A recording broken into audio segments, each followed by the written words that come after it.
আজকে যে আমরা ধামে যাই, এই ধাম লুপ্ত হয়ে গিয়েছিল।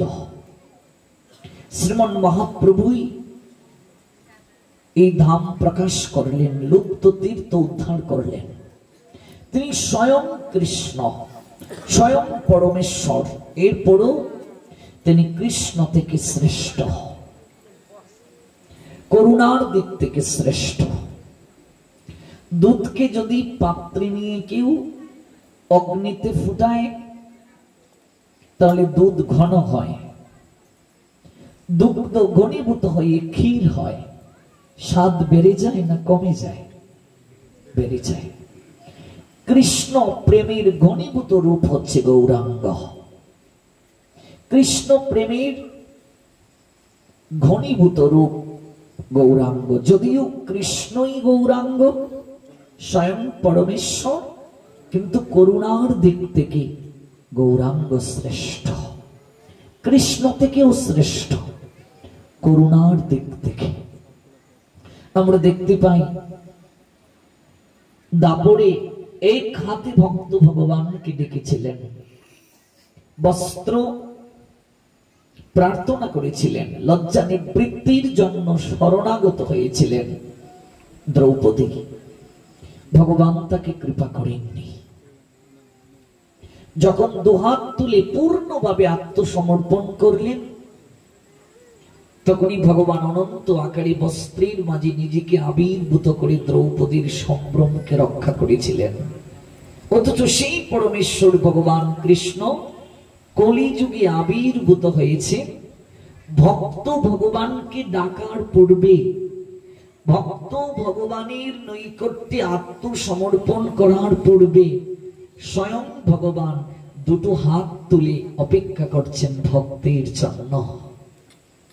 ভক্ত ভগবানকে ডাকার আগে, ভক্ত ভগবানের নৈকট্যে যাওয়ার পূর্বে স্বয়ং ভগবান দুটো হাত তুলে অপেক্ষা করছেন। ওরে, আমি কতকাল ধরে তোদের জন্য চাতক পাখির নিয়ে অপেক্ষার প্রহর গুনছি, একবার তোরা আমার কাছে আয়। কুলে তুলে নেয়ার জন্য অনন্তকাল ধরে অনন্তময় প্রেম পুরুষোত্তম গৌরাঙ্গ সুন্দর হাত তুলে ডাকছেন, আমাদের অপেক্ষা করছেন। এখানেই তার শ্রেষ্ঠত্ব। তার চরণ বন্দনা না করি ভাগবতী প্রবেশের আমাদের অধিকার নেই। চৈতন্য চরিতামৃত বললেন, দুই ভাই হৃদয়ের খালি অন্ধকার, দুই ভাগবত শনি করান সাক্ষাৎকার। দুই ভাই গৌরাঙ্গ সুন্দর আর নিতাই সুন্দর, হৃদয়ের খালি অন্ধকার। এই হৃদয় প্রকোষ্ঠে যে অন্ধকার আছে, সেই অন্ধকারকে দূর করার জন্য দুই ভাগবত সঙ্গে সাক্ষাৎকার করিয়ে দিয়েছেন। এক ভাগবত বড় ভাগবত শাস্ত্র, আরেক ভাগবত ভক্ত রসময় পাত্র। এক ভাগবত স্বয়ং ভাগবত, আরেক ভাগবত ভাগবতের কথা জগতে যিনি প্রচার করেন তিনিও ভাগবত সমতুল্য। দুই ভাই গৌর এবং নিতাই জগৎ জীবকে এই দুই ভাগবতের সঙ্গে সাক্ষাৎকার ঘটিয়ে দিয়েছেন। শব্দটি আছে সাক্ষাৎকার। সাক্ষাৎ শব্দের অর্থ কি? আমরা বলি তার সঙ্গে দেখা হলো, তার সঙ্গে সাক্ষাৎ হলো। পার্থক্য কি? দেখা হলো দৃষ্টি বিনিময়। আপনি রাস্তা দিয়ে যাচ্ছেন, কারো উপর আপনার দৃষ্টি নিবদ্ধ হলো, এটিকে বলে দেখা। সাক্ষাৎ কাকে বলে? যখন আপনার অন্তরের কথা তার সঙ্গে বিনিময় হবে তখন তাকে বলে সাক্ষাৎ। দেখা সাক্ষাৎ এই দুটো শব্দের মাঝে পার্থক্য আছে। দেখা হলো দৃষ্টি বিনিময়, সাক্ষাৎ হলো ভাব বিনিময়। গৌর সুন্দর আসার পূর্বে, আমার মহাপ্রভু আসার পূর্বে ভাগবতের শনে, ভগবানের শনে এমন করে সাক্ষাৎকার ছিল না।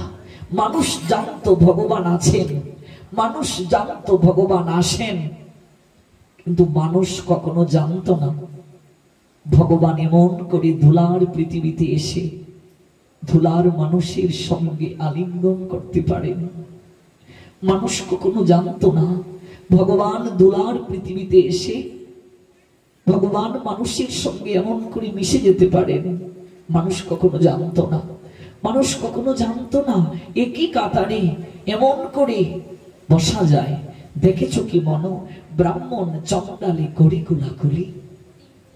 গৌর আসার আগে আমার গৌর আসিল, একই কাতারে বসিল, আহা কি মধুর রঙ্গ। গৌর হরি আসার আগে এমন ছিল না গো। মানুষ জানতো ভগবান দূরের কেহ, কিন্তু গৌরাঙ্গ সুন্দর এসে জানালেন ভগবান তোমার দূরের কেহ নয়, ভগবান তোমার কাছের জন, ভগবান তোমার ঘরের জন। ভগবানকে কেবল মন্দিরে আসনের মাঝে বসিয়ে রাখলেই তিনি আনন্দ পান না। কেবল একটু ঘন্টা নেড়ে তাকে একটু চাল কলার ভোগ, তাকে একটু ফলমূল, তাকে একটু অন্ন ব্যঞ্জন আদি দিলেই তিনি আনন্দ পান না। ভগবান চান, গৌর সুন্দর জানালেন যশোদার মতো কেউ তাকে শাসন করুক, সকাদের মতো কেউ বলো করি কানাই আমাদের একটু কাঁদে চড়ে বৃন্দাবনটা ঘুরে বেড়ানা। গৌর হরি এসে জানালেন কেউ প্রেমময়ীর মতো তাকে বর্ষনা করুক, অভিমান করে। এটা গৌরাঙ্গ সুন্দর আগে সুন্দর আসার আগে জগতের জীব কেউ জানে নাই। তিনি এসে ভাগবতীর সঙ্গে সাক্ষাৎকার ঘটিয়ে দিলেন। এর আগে কৃষ্ণ পরমেশ্বর ভগবান, এটি প্রেমিক ভক্ত ছাড়া, তত্ত্বদ্রষ্টা ছাড়া আর কেউ জানত না। জগন্নাথ স্বয়ং কৃষ্ণ কেউ জানত না, গুটি কয়েকজন ছাড়া। গৌর হরি এসে জগৎ জীবের নৈকট্যে প্রচার করলেন। উড়িয়ার সঙ্গে গৌরিয়াদের মিল বন্ধন স্থাপন করিয়ে দিলেন, জগতে অস্পৃশ্যতা দূর করিয়ে দিলেন। গৌর হরি না আসলে সনাতনী হিন্দু খুঁজে পাওয়া যেত না। দলে দলে লোক উচ্চ বর্ণের নির্যাতনে ধর্মান্তরিত হতে শুরু করেছিল। এমনকি উচ্চ বর্ণের লোকেরা নিম্ন বর্ণের লোকদের ছায়া মারালেও তারা স্নান করত, ছাতা টাঙিয়ে যাওয়া যেত না, জুতো চরণে পরিধান করে যাওয়া যেত না। চারিদিকে অস্পৃশ্যতা, চারিদিকে অনাচার, চারিদিকে অবিচার। গৌর হরি এসে সবাইকে একটা জায়গায় বসালেন, যেই ভজে সেই বড়, অভক্তহীনচার, কৃষ্ণ ভজনে নাই জাতি কুলাদি বিচার। গৌর হরি এসে জগৎকে জানালেন ভজন যে করে সেই শ্রেষ্ঠ। সবাইকে একটি জায়গায় বসালেন, নতুবা সনাতনী হিন্দু খুঁজে পাওয়া যেত না। সেই গৌরকে সর্বাগ্রে যে ভজন করে না, সেই গৌরকে যে জানে না, তার মতো মূর্খ জগতে কে আছে গো? বেদ বিদ্যা শাস্ত্র গ্রন্থে খুবই পারঙ্গম, কিন্তু যেজন গৌরাঙ্গ ভজন করে না, যেজন গৌর চরণে আত্মনিবেদন করে না, জানিয়ে দিলেন মহাজন বৃথা তার অধ্যয়ন, লোচন বিহীন জন, দর্পণে অন্ধে কিবা কাছে। চারিবেদ সরদর্শন করি যদি অধ্যয়ন, সে যদি গৌরাঙ্গ নাহি ভজে। বেদ বেদান্ত মুখস্থ করেছে, শাস্ত্র জ্ঞানী পারঙ্গম, কিন্তু গৌর জানে না, গৌরকে ভজন করে না। মহাজন বললেন বৃথা তার অধ্যয়ন, এই যে এত পড়াশোনা করেছে এগুলো সব বৃথা, বৃথা তার অধ্যয়ন, এই পড়াশোনা সকল কিছু ব্যর্থ।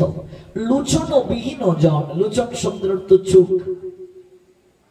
দর্পণে অন্ধে কিবা কাজে। ওমা, অন্ধের সামনে যদি কেউ দর্পণ তুলে ধরে, দর্পণ মানে জানো তো আয়না, আয়না যদি অন্ধের সামনে এমন করে রাখা হয়, সে তার প্রতিচ্ছবি দেখতে পারবে? দর্পণে অন্ধে কিবা কাজে। যে ব্যক্তি অন্ধ তার সামনে দর্পণ দিলে হবেটা কি? বৃথা তার অধ্যয়ন, এই অধ্যয়ন এত পড়াশোনা সকল কিছু তার ব্যর্থ। লোচন বিহীন জন, তার চোখ নাই, চোখ থেকেও সে অন্ধ।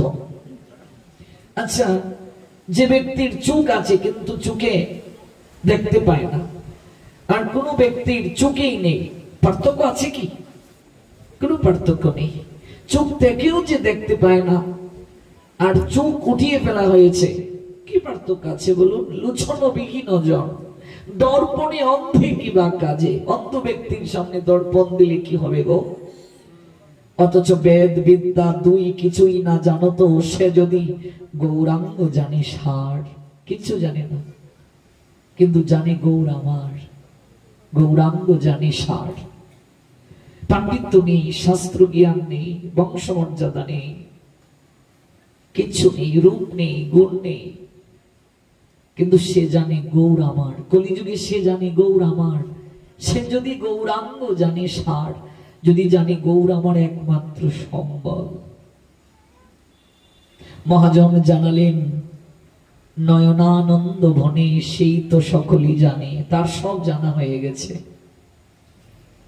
সর্বসিদ্ধি করতলে তার, জগতে যত প্রকার সিদ্ধি আছে বাবা, সকল সিদ্ধি সেই ব্যক্তিটার করতলে, যে গৌর জানতে পেরেছে।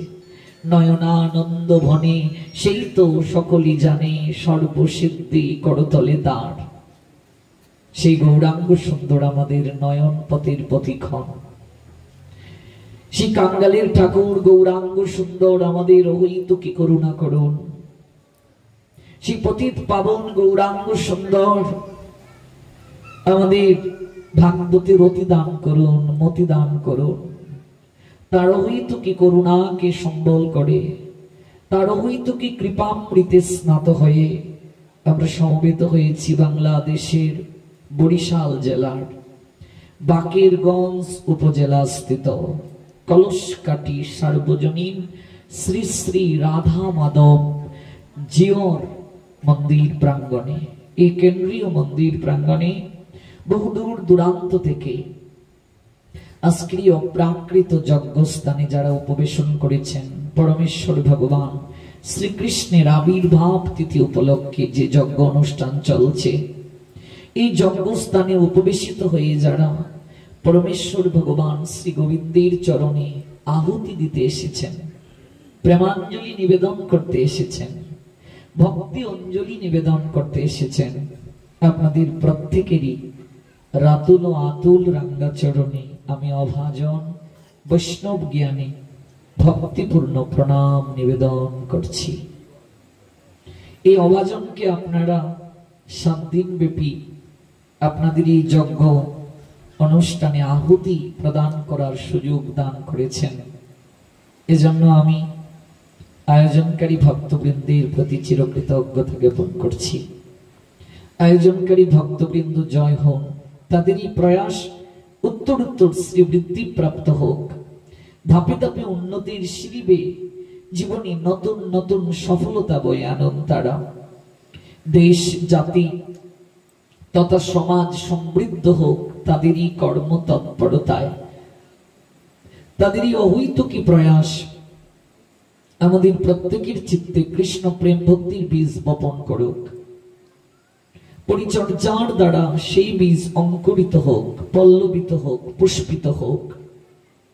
অতঃপর অভিনন্দন জ্ঞাপন করছি যারা ইন্টারনেটের কল্যাণে আমাদের সঙ্গে আছেন দেশ এবং দেশের বাহির থেকে, এবং পরবর্তীতে ইউটিউবের মাধ্যমে পুরো প্রোগ্রামটি যারা দেখবেন, দেশ দেশের বাহিরের সকল ভক্তবৃন্দকে এই কলসকাটি সার্বজনীন কেন্দ্রীয় শ্রী শ্রী রাধা মাধব মন্দির প্রাঙ্গণের ভক্তবৃন্দের পক্ষ থেকে প্রীতি প্রণতি নিবেদন করছি। এই বরিশাল বিভাগে বহুবার আমার আসার সুযোগ হয়েছে। আপনাদের এই বাকেরগঞ্জ উপজেলায় প্রথম আসা। বরিশালের লোক খুবই আতিথেয়তা পরায়ণ, খুব প্রেমিক ভক্ত, খুব ভক্তিপরায়ণ। এটার একটা সুনাম আছে সারা বাংলায়। এবং এই ভারতে কাকদ্বীপে আমার বহুবার যাওয়ার সুযোগ হয়েছে। কাকদ্বীপের প্রায় 95% লোকই বরিশাল জেলার লোক, বরিশাল বিভাগের লোক। কাকদ্বীপে আমি বহুবার প্রবচনে গিয়েছি, সেখানে আমার হাজার হাজার হাজার ভক্ত, খুবই আন্তরিক পরায়ণ। তারা এই বরিশালেরই লোক, বরিশাল বিভাগের লোক। এবং আপনাদের একটা বিশেষ সুখ্যাতি আছে, বরিশালের মানুষ খুব সাধুগুরু বৈষ্ণবের প্রতি শ্রদ্ধা পরায়ণ, প্রেমিক ভক্ত। হৃদয়ে তাদের অহৈতুকী প্রেম আছে, নয়নে তাদের অশ্রু আছে গোবিন্দের জন্য, আছে গুরু বৈষ্ণবের জন্য। এই সম্পদটা সবার থাকে না বাবা। এই সম্পদ যাদের আছে তাদের সব আছে। এই সম্পদ যাদের আছে, প্রেম সম্পদ, তারাই তো জগতে শ্রেষ্ঠ ধনী। শ্রীমন মহাপ্রভু বলেছিলেন, কৃষ্ণ প্রেম ধন বিনা ব্যর্থ দরিদ্র জীবন। এই জগৎ সংসারে দরিদ্র কে জানো বাবা? যার কৃষ্ণ প্রেম সম্পদ নাই। যে কৃষ্ণ ভজন করিনি তার মতো কাঙ্গাল জগতে আর কেউ নেই। যে কৃষ্ণ ভজন করতে পারলো না তার মতো অভাবী জগতে আর কেউ নেই। এই জন্য মহাপ্রভু জানিয়ে দিয়েছিলেন, কৃষ্ণ প্রেম ধন বিনা ব্যর্থ দরিদ্র জীবন। দাস করি বেতন মুড়ি দেহ প্রেম ধন। দাস করি বেতন। কারো বাড়িতে যদি কেউ কাজ করে বাবা, দিন শেষে দেখবে সন্ধ্যাবেলায় তাকে একটা মাইনা দেয়া হয়। মাসব্যাপী কোন কর্মচারী কোথাও কাজ করছে, মাস শেষে তাকে একটা বেতন দেয়া হয়। বছর শেষে কোন লোক কাজ করেছে, বছরব্যাপী চুক্তি, তাকে একটা বেতন দেয়া হয়। গৌরহরি বললেন যে আমি সারাদিন কাজ করে দেব, যা বলবে সকল কার্য আমি করব। বৈষ্ণব চরণে আকুতি নিবেদন করে গৌরহরি বললেন, কিন্তু তার প্রতিদানে আমায় তো একটা বেতন দেবে, কিন্তু এই বেতনটা আমি অর্থ চাই না, বিত্ত বৈভব চাই না। দাস করি বেতন মুড়ি দেহ প্রেম ধন। আমি বেতন চাইছি কৃষ্ণ প্রেম ধন। বেতন সদৃশ আমাকে কৃষ্ণ প্রেম ধন ভিক্ষা দাও, ভক্তি সম্পদ দাও, প্রেম সম্পদ দাও। এই প্রেম সম্পদ যার আছে জগতে তার সব আছে। আপনার সব আছে, কিন্তু আপনার প্রেম সম্পদ নেই। আপনার মতো কাঙ্গাল জগতে কেউ নেই, দরিদ্র কেউ নেই। আমরা ভগবানকে সব দিতে পারি মা। ভগবানের জন্য সুন্দর করে মন্দির বানিয়ে দিতে পারি, ভগবানের জন্য ভূমি দান করতে পারি, ভগবানের জন্য আমরা শাক সবজি ফল মূল ক্রয় করে তার সেবার জন্য দিয়ে আসতে পারি। আমরা ভগবানকে বস্ত্র অলঙ্কার দিতে পারি, টাকা আছে। কিন্তু বলুন তো বুকে হাত দিয়ে মন কজন দিতে পারি?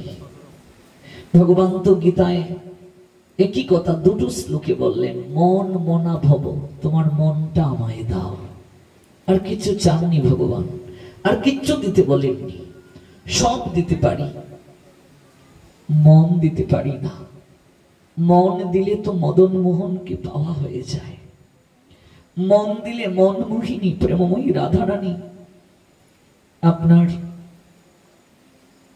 আপনার হয়ে যাবেন।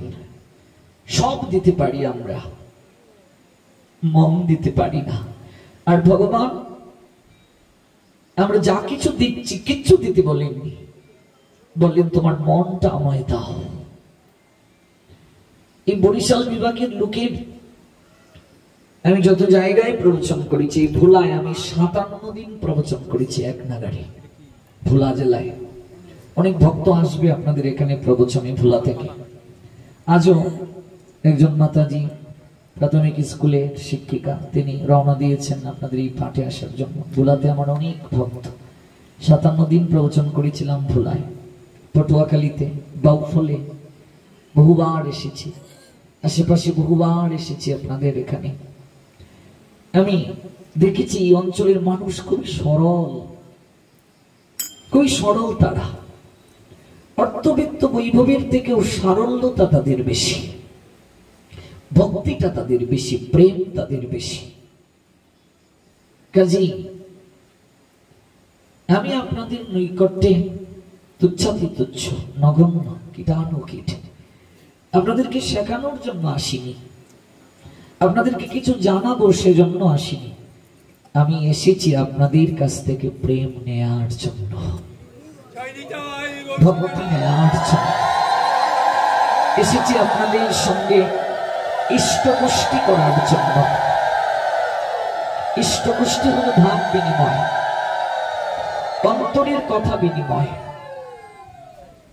ইষ্টপুষ্টি হলো অন্তরের সঙ্গে অন্তরের কথা বিনিময়। এই জায়গায় যারা বসেন সবাই যে শিক্ষা দেওয়ার জন্য আসেন তা কিন্তু নয়। হ্যাঁ, নিশ্চয়ই এখানে যিনি বসবেন তিনি আচার্য। আচার্য মানে শিক্ষক। এই বেশ আসনে সবার বসার অধিকার শাস্ত্র দেননি। বেশ আসনে যিনি বসবেন তিনি বেশ দেবীর প্রতিনিধি। কে বসেছিলেন? সুখদেব গোস্বামী পাদ। তো সুখদেব গোস্বামী পাদ যদি আসনটায় বসেন, আসনটার নাম তো সুখাসন হওয়ার কথা। আসনটার নাম কেন বেশ আসন হল? বেশ আসন সাধারণ ভক্ত থেকে কমপক্ষে 3.5 হাত উপরে হতে হবে। কাল একটু উঁচু করে নেবেন। সাধারণ ভক্ত থেকে বেশ আসনের উচ্চতাটা কমপক্ষে 3.5 হাত হবে। 2.5 থেকে 3.5 হাত। তার পশ্চাতে কারণ আছে। বেশ আসনের সম লেভেলে কেউ বসতে পারবে না। যদি বসা হয় আসন অপরাধ হবে।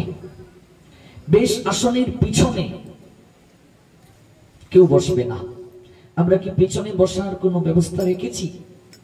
কেন রাখিনি? কেন? তত্ত্বটা কি? দেখুন, তত্ত্ব না জানলে কিছু হবে না। ভগবান বলছেন আমার লীলা কথা জানো, আমার জন্ম জানো, আমার কর্ম সম্বন্ধে জানো, কিন্তু এই জানাটা যেন তত্ত্বগত ভাবে হয়। জন্ম কর্ম চমে দিব্যম এবং ইয়াবেত্তি তত্ত্বত ত্যক্তা দেহম পুনর্জন্ম নইতি মামিতি সর্জুন। অর্জুন, আমার জন্ম কর্ম তত্ত্বগত ভাবে জানো।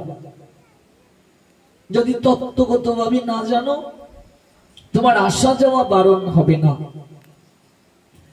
আর যদি তত্ত্বগত ভাবে জানতে পারো তাহলে তোমার আসা যাওয়া বারণ হবে। One who knows the transcendental nature of my appearance and activities does not upon leaving this body take his birth again in this material world by eternal Buddha Arjun said Almighty Creator Krishna, Srimad Bhagavad Gita 4th chapter, Gyani Yog 9 verse.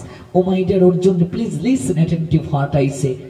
Whatever action a great man performs, common men follow, and whatever standards by action Palladi acts, all the world pursue. That causes the Almighty Creator Krishna said, Srimad Bhagavad Gita 4th chapter, Gyani Yog 9 verse. One who knows the transcendental nature of my appearance and activities does not upon a living this body take his birth again in this material world by eternal Buddha Arjun said, Almighty Creator Krishna, Srimad Bhagavad Gita 4th chapter, Gyani Yog 9 verse.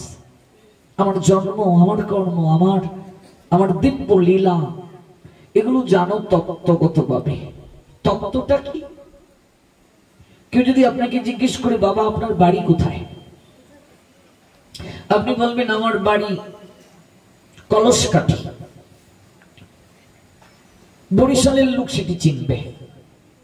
আপনি সিলেটে গেলেন, আমাদের সিলেটে জিজ্ঞেস করছেন আপনার বাড়ি কোথায়, তখন আপনি কলসকাঠি বলবেন না বলবেন বরিশাল?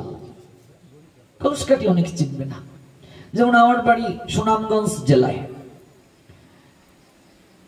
আমার বাড়ি কোথায় আপনি যখন জিজ্ঞেস করবেন আমি বলবো সিলেট।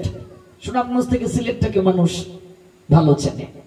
যখন আপনি কোন জেলার মাঝে থাকবেন তখন আপনি উপজেলার পরিচয় দেবেন, সবাই চিনবে। উপজেলার মাঝে থাকলে ইউনিয়নটাকে প্রাধান্য, ইউনিয়নের মাঝে গ্রামটা প্রাধান্য, গ্রামের মাঝে পাড়াটা প্রাধান্য, পাড়ার মাঝে বাড়িটা প্রাধান্য। বাহিরে যখন যাবেন তখন আপনার প্রাধান্য দেশ। যে আপনার বাড়ি কোথায়? কলসকাঠি। কলসকাঠি কোথায়? কুন্ডুপাড়া, সাপাড়া ইত্যাদি ইত্যাদি, যে কোনো একটা পাড়া। এটা কি? এটা হচ্ছে লীলা। ভগবান কৃষ্ণ এসেছেন দেবকীর ঘরে, বসুদেবীর কুল আলো করে, কংসের কারাগারে, এটি লীলা। কিন্তু তত্ত্ব কি? কৃষ্ণের জন্মও নেই, কর্মও নেই, তিনি স্বয়ং পরমেশ্বর ভগবান। এই হলো তত্ত্ব। তত্ত্বটা বুঝতে পেরেছেন? তত্ত্ব হলো কৃষ্ণ পরমেশ্বর ভগবান, তার জন্মও নাই, কর্মও নাই। লীলা হলো তিনি এসেছেন দুষ্কৃতিকারীর বিনাশের জন্য, ধর্ম সংস্থাপনের জন্য, সাধুর পরিত্রাণের জন্য, লীলারস আস্বাদন করে আনন্দ প্রাপ্তির জন্য, নিজে আচরণ করে জগৎকে শিক্ষা দেওয়ার জন্য। তত্ত্ব। যেমন রাবণ কুম্ভকর্ণ, আমরা লীলায় জানি রাবণ কুম্ভকর্ণ, যাদের মায়ের নাম কেকশী, বিশ্বাস্র বাবার নাম, তাদের কুলালো করে এসেছেন। কিন্তু তত্ত্বগত দিক থেকে রাবণ কুম্ভকর্ণ হলেন বৈকুণ্ঠের দ্বার জয়ার বিজয়। এই হলো তত্ত্ব। যেমন হিরণ্যকশিপু হিরণ্যাক্ষ, আমরা জানি কশ্যপ মুনির দুই পত্নী ছিলেন, দিতি আর অদিতি। তো অদিতি থেকে কারা আসলেন? দেবতারা। আর দিতি থেকে অসুরেরা। তাহলে কশ্যপ মুনি আর দিতি কুলালো করে হিরণ্যকশিপু হিরণ্যাক্ষ এলেন, এটা লীলা। কিন্তু তত্ত্বগত দিক থেকে তারা ছিলেন স্বর্গের নয়, বৈকুণ্ঠের দ্বার রক্ষক জয়ার বিজয়। এই হলো লীলা, এই হলো তত্ত্ব। তাহলে লীলায় আপনার বাড়ি কলসকাঠি, কিন্তু তত্ত্বগত দিক থেকে আপনার বাড়ি কি কলসকাঠি? তত্ত্বগত দিক থেকে আমি আপনি সবাই গোবিন্দের সন্তান। আমরা সচ্চিদ আনন্দগণ ধামে ছিলাম, ওই জায়গা থেকে কর্মে বিস্মৃতির কারণে কর্মানুযায়ী কোনো একটা জায়গায় পতিত হয়ে গেছে। আপনি বরিশালে পতিত হয়ে গেছেন, আমি সিলেটে পতিত হয়ে গেছি। এটা হচ্ছে তত্ত্ব। তাহলে ভগবান বলছেন গীতায়, আমার সকল কিছু তত্ত্বগত ভাবে জানো। আপনি কণ্ঠে তুলসীর মালা দিয়েছেন, যদি কেউ আপনাকে জিজ্ঞেস করে কেন দিলেন মালাটা, যদি তত্ত্ব বলতে না জানেন, আজকে মালা দিয়েছেন, দুদিন পরে শ্রদ্ধাটা আপনার নষ্ট হয়ে যাবে। আপনি কলেজে তিলক কেটে গেলেন, অহিন্দু কেউ আপনাকে টিকা টিপ্পণী করলো, কিরে এই বয়সে সাধু হয়ে গেছিস, কিংবা আপনার সংস্কৃতির কেউ আপনাকে বললো কিরে এই বয়সে সাধু হয়ে গেছিস, তখন আপনি এসে তিলকটা মুছে দেবেন। কিন্তু আপনি যদি এই তিলকের তত্ত্ব জানেন, যে যাই বলুক না কেন, আপনি কখনো শ্রদ্ধা থেকে এবং এটা মোছা থেকে বিস্মৃত হবেন না। এই জন্য তত্ত্বটা জানলে ত্যাক্তা দেহম পুনর্জন্ম নয়তি মামেতি শৌর্য। তাহলে এই যে বেশ আসন, পিছনে আমরা কখনো কোনো লোক রাখি না, এই তত্ত্বটা কি, কারণটা কি? সবাই সামনে বসি কেন? আজকে আমাদের যেহেতু প্রথম রজনী, আমাদের আলোচ্য বিষয় ভাগবত পাঠে আমরা কেমন করে উপবেশন করব, এই হচ্ছে আজকের আলোচ্য বিষয়। দেখুন, এই 7 দিনে কি বলবো আমি তো তাই ভাবছি। এক একদিন এক একটা চ্যাপ্টার নিয়ে যদি ব্যাখ্যা করি, তাহলেই তো 3 ঘন্টা শেষ হয়ে যাবে, কিচ্ছুই জানা হবে না। এই জন্য আমরা সময়টা যেন একটু গুরুত্ব দিই, নির্ধারিত সময়ে যেন আমরা শুরু করতে পারি, যেন অন্তত 2-2.5 ঘন্টা একটু মনোযোগ সহকারে শুনতে পারি। এই দিকটা আমাদের একটু গুরুত্ব দিতে হবে। আর দ্বিতীয় বিষয়টা হলো, আমরা যতটুকু সময় শ্রবণ করব, আমাদের এই শ্রবণটা যেন কায় মনোবাক্যে হয়। আজ আলোচ্য বিষয় আমরা ভাগবতের আসরে কেমন করে বসব, আর আগামীকাল শুনবো আমরা বসে কিভাবে শ্রবণ করব। এগুলো ধারাবাহিক ভাবে আমরা শুনব। তাহলে আজকের আলোচ্য বিষয় ভাগবত পাঠের আসরে উপবেশনের তত্ত্ব। কেমন করে আপনি ভাগবত পাঠে এসে উপবেশন করবেন, বসবেন কি করে। তার আগে জেনে নিন, এই বেশ আসনের পশ্চাতে লোক কেন বসবে না। বেশ আসন সাধারণ ভক্ত থেকে কতটা উচ্চতা হবে, এই আসনের নাম বেশ আসন কেন। আগে বেশ দেবীর প্রতিনিধি কোথায় বসবেন এই তত্ত্ব জেনে নেই, তারপর শ্রোতাদের উপবেশন কিংবা বসার তত্ত্ব আমরা জানব। এই বেশ আসন বেশ দেবীর নামে। বেশদেবকে কৃষ্ণ দ্বৈপায়ন বেদব্যাস তার সম্পূর্ণ নাম। কৃষ্ণ শব্দের অনেকগুলো অর্থের মাঝে একটি অর্থ হচ্ছে কালো। কৃষ্ণ শব্দটির অনেকগুলো অর্থের মাঝে একটি অর্থ হচ্ছে কালো। বৈষ্ণবীর গায়ের বরণটা ছিল কালো। দৈপায়ন, দীপ যুগ অয়ন, অয়ন শব্দের অর্থ আশা। দীপ যুগ অয়ন সন্ধি বিচ্ছেদ, দৈপায়ন। দ্বীপের মাঝে তার আশা অর্থাৎ জন্ম, এজন্য তার নাম দৈপায়ন। বেদব্যাস কেন তার নাম? বেদকে তিনি 4টা ভাগে বিভাজন করেছিলেন, এই জন্য তার নাম বেদব্যাস। ঋক, সাম, যজুর, অথর্ব, এই বেদকে 4টা ভাগে বিভাজন করার কারণে তার নাম বেদব্যাস। মনে রাখবে, এই ভারতবর্ষে জাতীয় ফুল আছে, জাতীয় ফল আছে, জাতীয় বসন আছে, বসন মানে কাপড়, পোশাক। জাতীয় পাখি আছে, জাতীয় পশু আছে, প্রত্যেকটা দেশে আছে। ভারতবর্ষ বলতে গেলে পুরো পৃথিবীটাই এক সময় ভারতবর্ষ ছিল। পরীক্ষিত মহারাজ যখন শাসন করেছিলেন তখন এই সসাগরা পৃথিবীটাই ছিল ভারতবর্ষ। ভারতবর্ষ, এই বাংলাদেশটাও ভারতবর্ষ। পাকিস্তান বলুন, আফগানিস্তান বলুন, নেপাল বলুন, শ্রীলঙ্কা বলুন, এই সব কিছু ভারতবর্ষ। এই আফগানিস্তানটা তো বেশি দিন আগেরকার কথা না। আফগানিস্তানটা তো ছিল গান্ধার রাজ্য। গান্ধারীর যে বাবা সুবল, এই সুবল মহারাজের শাসনামল ছিল এই আফগানিস্তান, এটা গান্ধার। তাহলে এই ভারতবর্ষে যদি জাতীয় গুরু কাউকে বলা হয়, আপনাকে যদি বলা হয় জাতীয় ফুল কি, আপনি বলতে পারছেন। জাতীয় ফল কি, আপনি বলতে পারছেন। যদি আপনাকে কেউ জিজ্ঞেস করে জাতীয় গুরু কে, তাহলে আপনি কাকে বলবেন?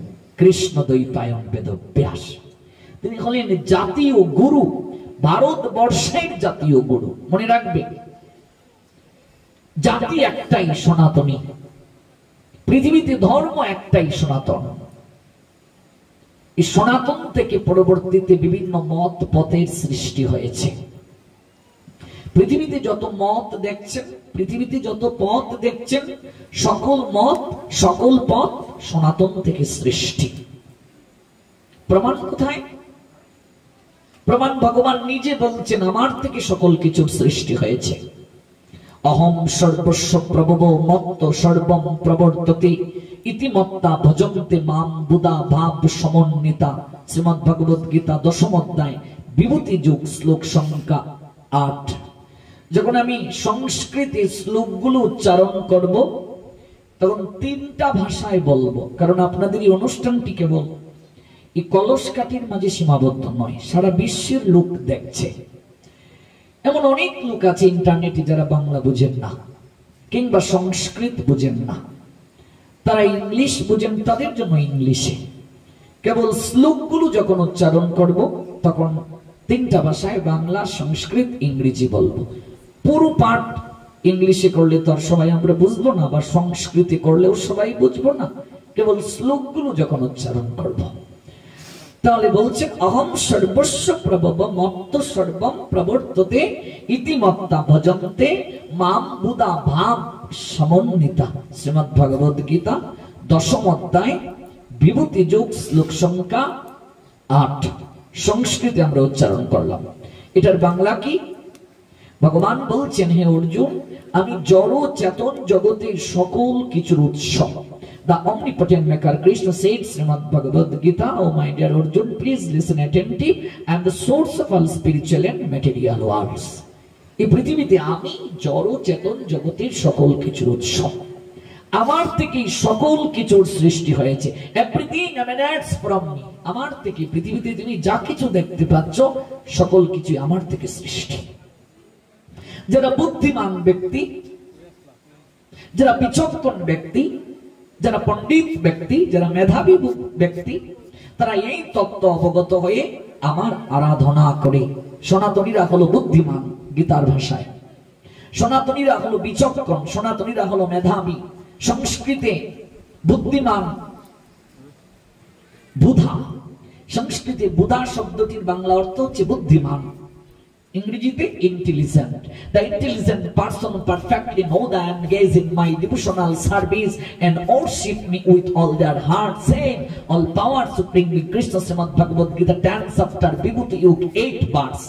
জগতে বুদ্ধিমান ব্যক্তি যারা, বিচক্ষণ ব্যক্তি যারা, তারা এই তত্ত্ব অবগত হয়ে আমার আরাধনা করে, আমার পূজা করে। তাহলে পৃথিবীতে যা কিছু আপনি দেখতে পাচ্ছেন সকল কিছুই সনাতন থেকে সৃষ্টি। সনাতনী সকল কিছুর আদি পিতা, সনাতনী সকল কিছুর আদি মাতা। সনাতন থেকেই পৃথিবীর সব সৃষ্টি হয়েছে। ঈশ্বর পরম কৃষ্ণ সচ্চিদানন্দ বিগ্রহ অনাদিরাদি গোবিন্দ সর্বকারণ কারণম। ব্রহ্ম সংহিতা ৫ম অধ্যায় শ্লোক সংখ্যা ১। এই শ্লোকটি স্বয়ং ব্রহ্মা বলেছিলেন। কৃষ্ণ পরমেশ্বর ভগবান কিনা এটি পরীক্ষা করতে গিয়ে ব্রহ্মা ভগবান কৃষ্ণের চরণে অপরাধ করেছিলেন। তিনি ভগবান কৃষ্ণের গোবৎস হরণ করেছিলেন, সখাদেরকে হরণ করে একটা গুহার মাঝে আটকে রেখে দিয়েছিলেন যে তুমি যদি স্বয়ং পরমেশ্বর হও, ভগবান হও, তাহলে তো তুমি সর্বশক্তিমান হবে, তুমি তো অন্তর্যামী হবে, তাহলে আমি যে এই কার্য করছি তুমি জানতে পারবে, আর তোমার শক্তি প্রকাশ করে তুমি নিজেই তোমার অঙ্গকান্তি থেকে সখা সৃষ্টি করতে পারবে, গোবৎস সৃষ্টি করতে পারবে। আমি একটু পরীক্ষা করে দেখি তুমি স্বয়ং ভগবান কিনা। ভাবুন, যে ব্রহ্মার সৃষ্টি স্বয়ং ভগবান থেকে, সেই ব্রহ্মার মনে অহংকার এসে গিয়েছিল। কৃষ্ণ স্বয়ং ভগবান কিনা, পরমেশ্বর কিনা, এটি তিনি পরীক্ষা করতে চেয়েছিলেন। তাই করলেন, সখাদেরকে হরণ করে নিলেন, গোবৎসদেরকে হরণ করে নিলেন। ভগবান তখন মনে মনে বলছেন আর মৃদু হাসছেন, ব্রহ্মা, আমার থেকে তোমার সৃষ্টি আর তুমি আমায় পরীক্ষা করতে চাইছ। ব্রহ্মা, শুধু তুমি নয়, এই জগৎ সংসারে যারা অহংকারী হয়েছে তাদেরই নিম্নগতি প্রাপ্তি হয়েছে। তোমার চিত্তে অহংকার এসেছে, তাই না? তুমিও তোমার আর এই সিংহাসনে থাকতে পারবে না। সিংহাসন থেকে তোমার বিস্মৃতি হবে, চ্যুত হয়ে যাবে। ব্রহ্মা, তুমি আমায় পরীক্ষা করতে চাইছো আমি পরমেশ্বর ভগবান কিনা, অথচ তুমি কার নাভিমূল থেকে সৃষ্টি ভুলে গিয়েছো। হ্যাঁ, তুমি কোথা থেকে সৃষ্টি হয়েছো সেটি ভুলে গেছ। আমরা তো তাই বাবা। এই পৃথিবীতে আমি আপনি আসার আগে সংসার ছিল কিনা? ছিল। আমি আপনি চলে যাওয়ার পর সংসার থাকবে কিনা? থাকবে। মাঝপথে আমি আপনি দুদিনের অতিথি হয়ে বেড়াতে এসে এই সংসারের সকল কিছুকে আমার আমার বলে দাবি করছি। এটি তো অহংকার, এটি তো সবচেয়ে দুর্ভাগ্য আমাদের। বুকে হাত দিয়ে বলুন তো মা, যারা এসেছি আমরা কতটা কৃতজ্ঞতা জ্ঞাপন ভগবানকে করি? বেশি দূর যাওয়ার দরকার নেই। কেউ যদি আপনাকে জিজ্ঞেস করে, মা আপনার সন্তান কজন, বুকে হাত দিয়ে বলুন তো, বলেন কি সবসময় যে আমার 9 গোবিন্দের দান, 2 ছেলে 1 মেয়ে, 1 ছেলে 1 মেয়ে, 3 ছেলে 2 মেয়ে, যত সন্তান বলুন, কিন্তু এর আগে কি বলেন? আমার 9 গোবিন্দের দান। বলি কি সবসময়? কি বলি? ভুলে যাই, বলি আমার সন্তান। ভগবান খুব কষ্ট পান। এই জগৎ সংসারে মানুষ যখন বলে আমার সন্তান, আমার ব্যবসা, আমার বাড়ি, ভগবান তখন খুব কষ্ট পান। ওই সকল কিছুই যদি তোর হয়, তুই তো লজ্জা নিবৃত্তির জন্য বস্ত্রটা পর্যন্ত নিয়ে যাসনি রে। এই জগতে তুই যা কিছু পেয়েছিস আমি তোকে কৃপা করে দিয়েছি, আর যেদিন তুই এই জগৎ সংসারের অভিনয় মঞ্চে অভিনয় সাঙ্গ করে মহাপ্রস্থানের দিকে যাত্রা করবে, সেদিনও তুই নগ্ন হয়ে বস্ত্রহীন হয়ে আমার কাছে আসবে।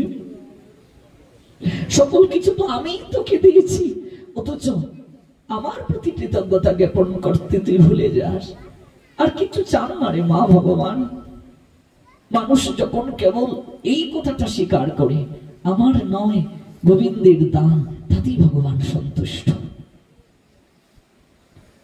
ভগবান যদি কৃপা করে দান না করতেন, সন্তান পেতাম? একটা নারী একটা পুরুষ মিলন করলেই যদি সন্তান পাওয়া যেত, এটা তো একটা পদ্ধতি কেবল। ভগবানের কৃপার যদি প্রয়োজন না হতো, পৃথিবীতে কত নারী পুরুষ বিবাহের পর মা ডাক শুনতে পায়নি, দেখেছো তো? চোখের সামনেই তো কত ঘটনা আমরা দেখেছি। কত পুরুষ বিবাহের পর বাবা ডাক শুনতে পায় নাই। এক মা এসে আমাকে প্রণাম দিয়ে বলছে, গোসাই একটু আশীর্বাদ করবেন, 11 বছর হয়ে গেছে দাম্পত্য জীবন, আজও মা ডাক শুনতে পারিনি। আমি বললাম, একটু ডাক্তার দেখিয়েছেন কি, কোনো সমস্যা? মাতাজি হেসে এসে বলছে, আমি নিজেই স্ত্রী রোগ বিশেষজ্ঞ, হাজার হাজার মাতাজির চিকিৎসা আমি করি, আমি নিজে স্ত্রী রোগ বিশেষজ্ঞ, আমার স্বামী মেডিসিন বিশেষজ্ঞ। ভাবুন, পাঠটা শুনে মাতাজি কেঁদে কেঁদে বলল, আপনি ঠিক বলেছেন, স্বামী স্ত্রী মিলন করলেই সন্তান কেবল হয় না, ভগবানেরও কৃপার প্রয়োজন আছে, ভগবানেরও করুণার প্রয়োজন আছে। আমরা ভুলে যাই, নিজের বলে দাবি করছি, অজ্ঞানতার বশবর্তী হয়। তাই আজকে এই ধারণাটা নিয়ে যান মা। কেউ জিজ্ঞেস করার আগে বলবেন, আমার নয়, গোবিন্দের দান। এটা বলতে ভুলবেন না। আমরা খুব স্বার্থপর, আমরা ভগবানকে ক্রেডিট দেই না, আমরা ভগবানের ঋণ স্বীকার করি না। আচ্ছা বলুন তো, এইটা বলতে কষ্ট কিসের? কেন বলি না? স্বার্থপর আমরা। আপনি কারো উপকার করলেন, সেই ব্যক্তিটি যদি আপনার উপকার স্বীকার না করে, ঋণ স্বীকার না করে, আপনি দ্বিতীয়বার তার উপকার করবেন? করবেন বাবা? যে ভগবান আমাদের এত কিছু দিলেন, আমরা যদি তার উপকার স্বীকার না করি, কৃতজ্ঞতা বোধ না দেখাই, তিনি কি আর আমাদের কৃপা করবেন? কখনো নয়। এই জন্য অন্তত এই কৃতজ্ঞতাটা স্বীকার করুন, আমার নয়, গোবিন্দের দান। তারপর বলুন, আপনার যত সন্তান বলুন, পরিচয় দিন, কিন্তু আগে শুধু বলেন, আমার নয়, গোবিন্দের দান। কৃপা করে গোবিন্দ দিয়েছেন, দেখবেন ভগবান খুব সন্তুষ্ট হবেন। ব্রহ্মা, তুমি আমার কাছ থেকে এই পদমর্যাদা পেয়ে আমার প্রতি তোমার সন্দেহ জেগেছে, আমায় তুমি পরীক্ষা করতে চাইছো? তোমার অহংকার জন্য হোক, জগৎ জীব জানুক, এই জগৎ সংসারে অহংকারী ব্যক্তির কোনদিন তার টিকে থাকা সম্ভব হয় না। ভগবান নিজেই ব্রহ্মা সৃজন করলেন, আরেকজন ব্রহ্মা সৃজন করে ব্রহ্মলোকে পাঠিয়ে দিলেন। নিজেই সখাদেরকে সৃষ্টি করলেন, গোবৎস সৃষ্টি করে গোচারণ থেকে গেলেন। প্রথম কারণ হচ্ছে ব্রহ্মার অহংকার চ্যুত করা, দ্বিতীয় কারণ ব্রজগোপিকাদের মনে একটা ইচ্ছা ছিল। প্রত্যেক ব্রজগোপিকারা, গোয়ালিনী মায়েরা কেঁদে কেঁদে বলতো, গোপালের মতো যদি আমাদের একটা সন্তান হতো, গোপাল যদি আমায় মা বলে ডাকতো। যশোদা গোপালকে পুত্র রূপে প্রাপ্ত হয়ে কত বাৎসল্য প্রেমাস্বাদন করছে। গোপালের মতো যদি আমার একটা সন্তান হতো, গোপাল যদি আমায় মা বলে ডাকতো। আজকে সকল ব্রজবাসীর ইচ্ছে পূরণ করেছেন ভগবান। আজকে যারা গোচারণ থেকে ঘরে ফিরে গেল, ওরা শ্রীদাম নয়, সুবল সুমন মধুমঙ্গল নয়, ওরা সখা নয়, সবাই কৃষ্ণ। কৃষ্ণই সখা হলেন, সব সখা। কৃষ্ণই নবলক্ষ ধেনু হলেন। এখনো ধেনুগণকে বৃন্দাবনে দেখবে, গোচারণ থেকে আসার পর আরতি করে গৃহে তোলা হয়। যে বাড়িতে গোবৎস নেই, গোমাতা নেই, সেই বাড়ি লক্ষ্মী হারা, সনাতন শাস্ত্র বলছেন। অন্তত একটা হলেও গোমাতা সনাতনী হিন্দু পরিবারে থাকা দরকার। শহরে যারা আমরা বাস করছি তাদের তো সুযোগ নাই, গ্রামে যারা আছে অন্তত একটা হলেও আমরা গোমাতার সেবা করতে পারি। যে গৃহে গরু নেই, লক্ষ্মী শূন্য সেই গৃহ। আজকাল সনাতনী হিন্দুরা গরু পালন ছেড়ে কুকুর পালন করে বেডরুমে, কুকুরকে ঘরে লালন পালন করে, কুকুরকে নিয়ে ঘুমায়, কুকুরকে সোফায় রাখে, কুকুরের জন্য আলাদা মাংস বরাদ্দ থাকে। অথচ আমরা ছোটবেলা দেখেছি মা কাকিমা জেঠিমাকে, কুকুর যদি ঘরে ঢুকে গোবর দ্বারা, আমার মা কাকিমা জেঠিমাকে দেখেছি সারা গৃহ লেপন করেছেন। আপনারা দেখেছেন কিনা আমি জানি না। কুকুর যদি ঘরে ঢুকে কিছু স্পর্শ করত, রান্নাকৃত দ্রব্য অন্ন ব্যঞ্জন মায়েরা ফেলে দিতেন। কুকুর অস্পৃশ্য, তাকে স্পর্শ করলে স্নান করতে হয়। আজকে কুকুর সনাতনী হিন্দুরা বেডরুমে নিয়ে ঘুমায়, কুকুর লালন পালন করে। কুকুর অস্পৃশ্য, শকুন অস্পৃশ্য, শৃগাল অস্পৃশ্য। দিনের বেলা শৃগাল দেখেছেন, বুঝতে হবে সময় খারাপ, সামনে খারাপ সময় আসছে। শৃগাল কখনো দিনের বেলা দর্শন শুভ নয়।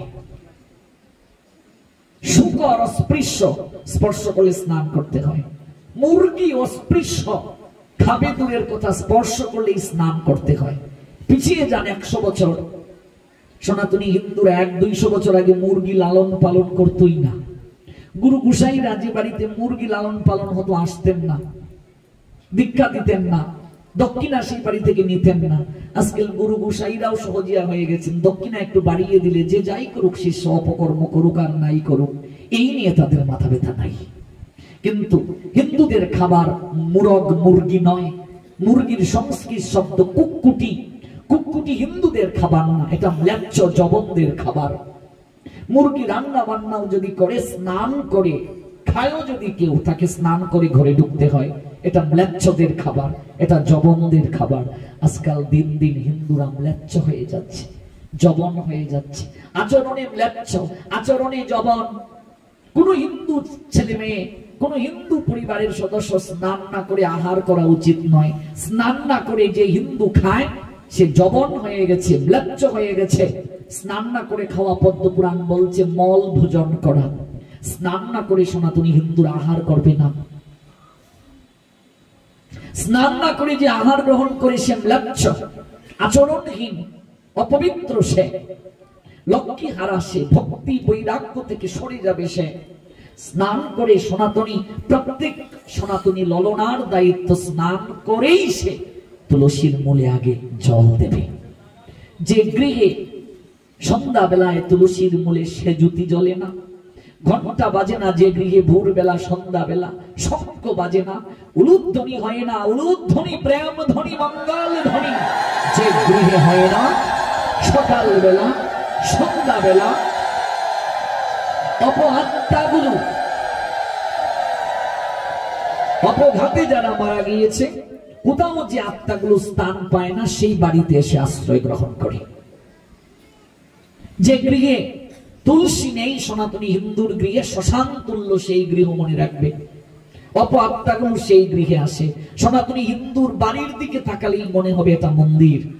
সনাতনী হিন্দুর প্রত্যেকটা গৃহই মন্দির, সনাতনী হিন্দুর দেহটাও মন্দির। ও মা, আমরা মন্দিরে খুঁজতে ভগবানকে যাই, পাহাড় পর্বত অতিক্রম করি, ধাম তীর্থে যাই ঈশ্বর দর্শনের জন্য, ঈশ্বরকে খোঁজার জন্য। কিন্তু জানো মা, ভগবান দূরে নয়, ভগবান আমাদের হৃদয়ে গৃহে আছে। রবি ঠাকুর বলেছিলেন, আমার হিয়ার মাঝে লুকিয়েছিলে, দেখতে আমি পাইনি। আমি বাহির পানে চোখ মেলে তাকালাম, তুমি যে আমার হৃদয়ে আছো। আমি হৃদয়ে পানে একবার তাকালাম না, তিনি তো আমার মাঝে আছেন। ও মা, এটা যদি মন্দির হয় গো, এই দেহ মন্দির যদি পরিষ্কার না থাকে, দেহ মন্দির যদি পবিত্র না থাকে, তাহলে সেই ভগবান কি করে জাগ্রত হবেন গো? এই জন্য মহাজন বলছেন, হৃদয় মন্দিরে কানু ঘুমাইল। আমার কানুকে ঘুম পাড়িয়ে রেখেছি কামনা বাসনার বিছানায়। মন তুমি তালা খুলো না, মনশিক্ষায় বলছেন মহাজন। একবার নিজকে চিনলে না, তুমি আপন ঘরে আধার রাখলে আর মন্দিরেতে জ্বালালে বাতি। নিজের এই হৃদয় গৃহ অন্ধকার করে রাখলে আর মন্দির মাঝে তুমি বাতি জ্বালালে, প্রদীপ জ্বালালে, কিছু লাভ হবে না। এজন্য স্নান না করে সনাতনী হিন্দুদের আহার করা উচিত নয়। স্নান না করে সনাতনী হিন্দু আহার করলে সে ম্লেচ্ছ, আচরণহীন, জবন। আজকাল কোনটা হিন্দুর ছেলে, কোনটা ম্লেচ্ছের ছেলে, জবনের ছেলে বোঝা যায় না। গেট আপ দেখলে, মুখের দিকে থাকলে বোঝা যায় না কোনটা হিন্দুর ছেলে আর কোনটা ম্লেচ্ছের ছেলে। আমরা আচার আচরণে, আহারে বিহারে, চাল চলনে, গেট আপে আমরা দিন থেকে দিন ম্লেচ্ছ হয়ে যাচ্ছি। ম্লেচ্ছ। সনাতনী হিন্দুদের মাঝে শৌচ অশৌচের বিচার আছে, এটুর বিচার আছে। অনেকে দেখবে বিছানায় বসে বসে খায়, বিছানায় বসে বসে খায়, বিছানায় বসে বসে ব্যাপ্তি, কারো ব্যাপ্তি না দিলে ঘুম ভাঙে না, বিছানায় বসে বসে চা খায়। বিছানায় বসে যারা খায় তারা লক্ষ্মী হারা হয়। 5টা কার্য করলে লক্ষ্মী হারা হতে হয়। ভাঙ্গা দর্পণে যারা মুখ দেখবে লক্ষ্মী হারা হবে, বিছানায় বসে যারা খাবে লক্ষ্মী হারা হবে। ঘুম থেকে উঠে সর্বপ্রথম যে নিজের মুখটা দেখবে আয়নায় লক্ষ্মী হারা হবে। ঘুম থেকে উঠে অনেকেই দেখবে পালঙ্ক বানিয়েছে, পালঙ্কের মাঝে আয়না ফিট করা, ঘুম থেকে উঠে আগে নিজের ছবিটা দেখে কেমন নিজেকে দেখতে লাগছে, লক্ষ্মী হারা হবে। সর্বপ্রথম চোখটা খুলে ভগবান দর্শন করতে হবে, এগুলো আমরা ধীরে ধীরে জানবো। ঘুম থেকে উঠে আপনার কর্তব্য কি, রাত্রে ঘুমানোর আগ পর্যন্ত আপনার কর্তব্য কি।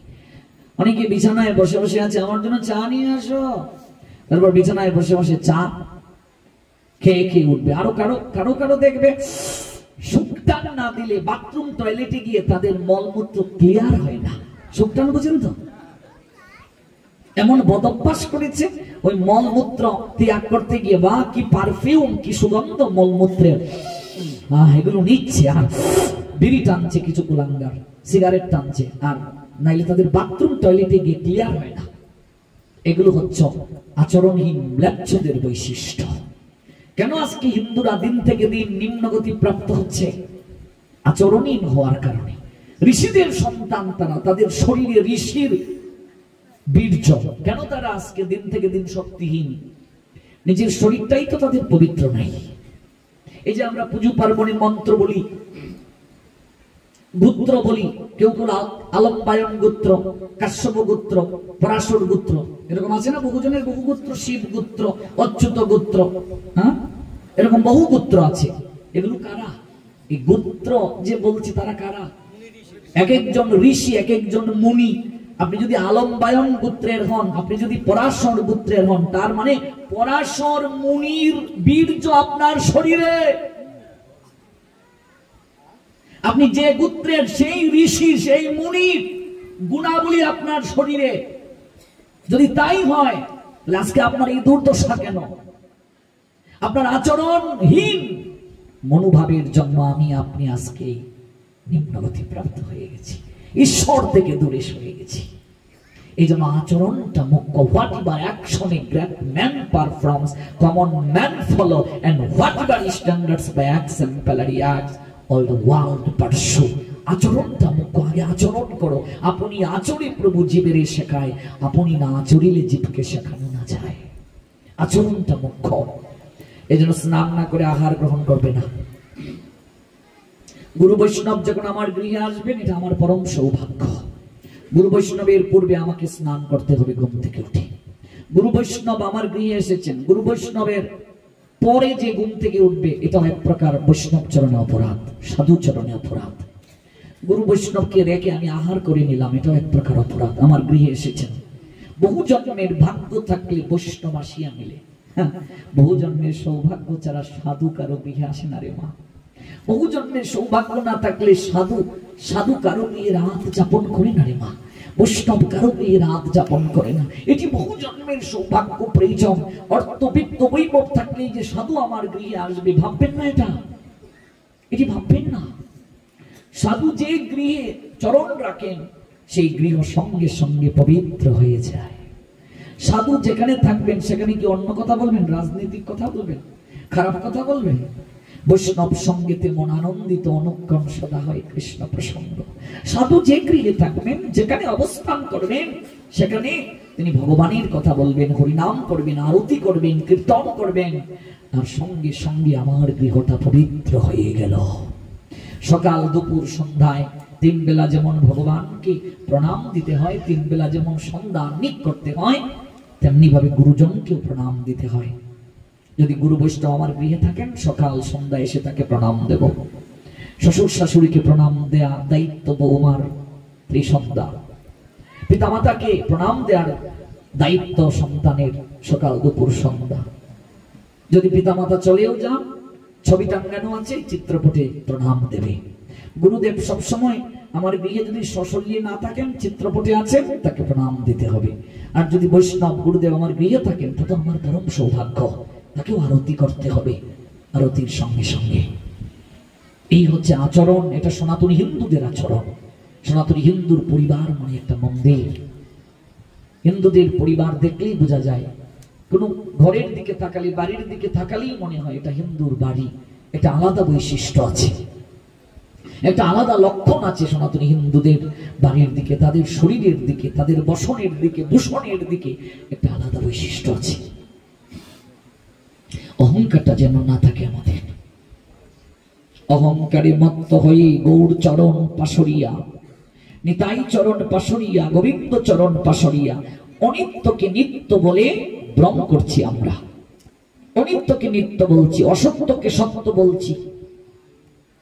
এই জন্য পরিচয় দেওয়ার আগে ওই পরিচয়টা দেব, আমার নয় ভগবানের দান। যে প্রসঙ্গ থেকে এত দূর গেলাম, সন্তান আমার নয়। আপনার কজন সন্তান মা? আমার নয়, ভগবানের দান। এক ছেলে এক মেয়ে, দু ছেলে দুই মেয়ে। বলুন, সম্পূর্ণ ভগবানকে দেন কৃতিত্ব। অহংকার যেন না আসে। অহংকারের কারণে ব্রহ্মা আসন থেকে চ্যুত হলেন।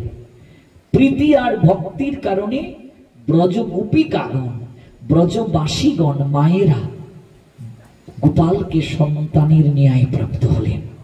আরতি করে আজ গোবৎসদেরকে, গোপালকে গোচারণ থেকে আসার পর তো তোলা হয়, কিন্তু আজ যে আরতি করা হচ্ছে, নন্দের নন্দন গোপালের প্রতি কারো আকর্ষণ নাই। প্রত্যেকে নিজের সন্তানের দিকে ছুটছে, কারণ সবাই তো কৃষ্ণ।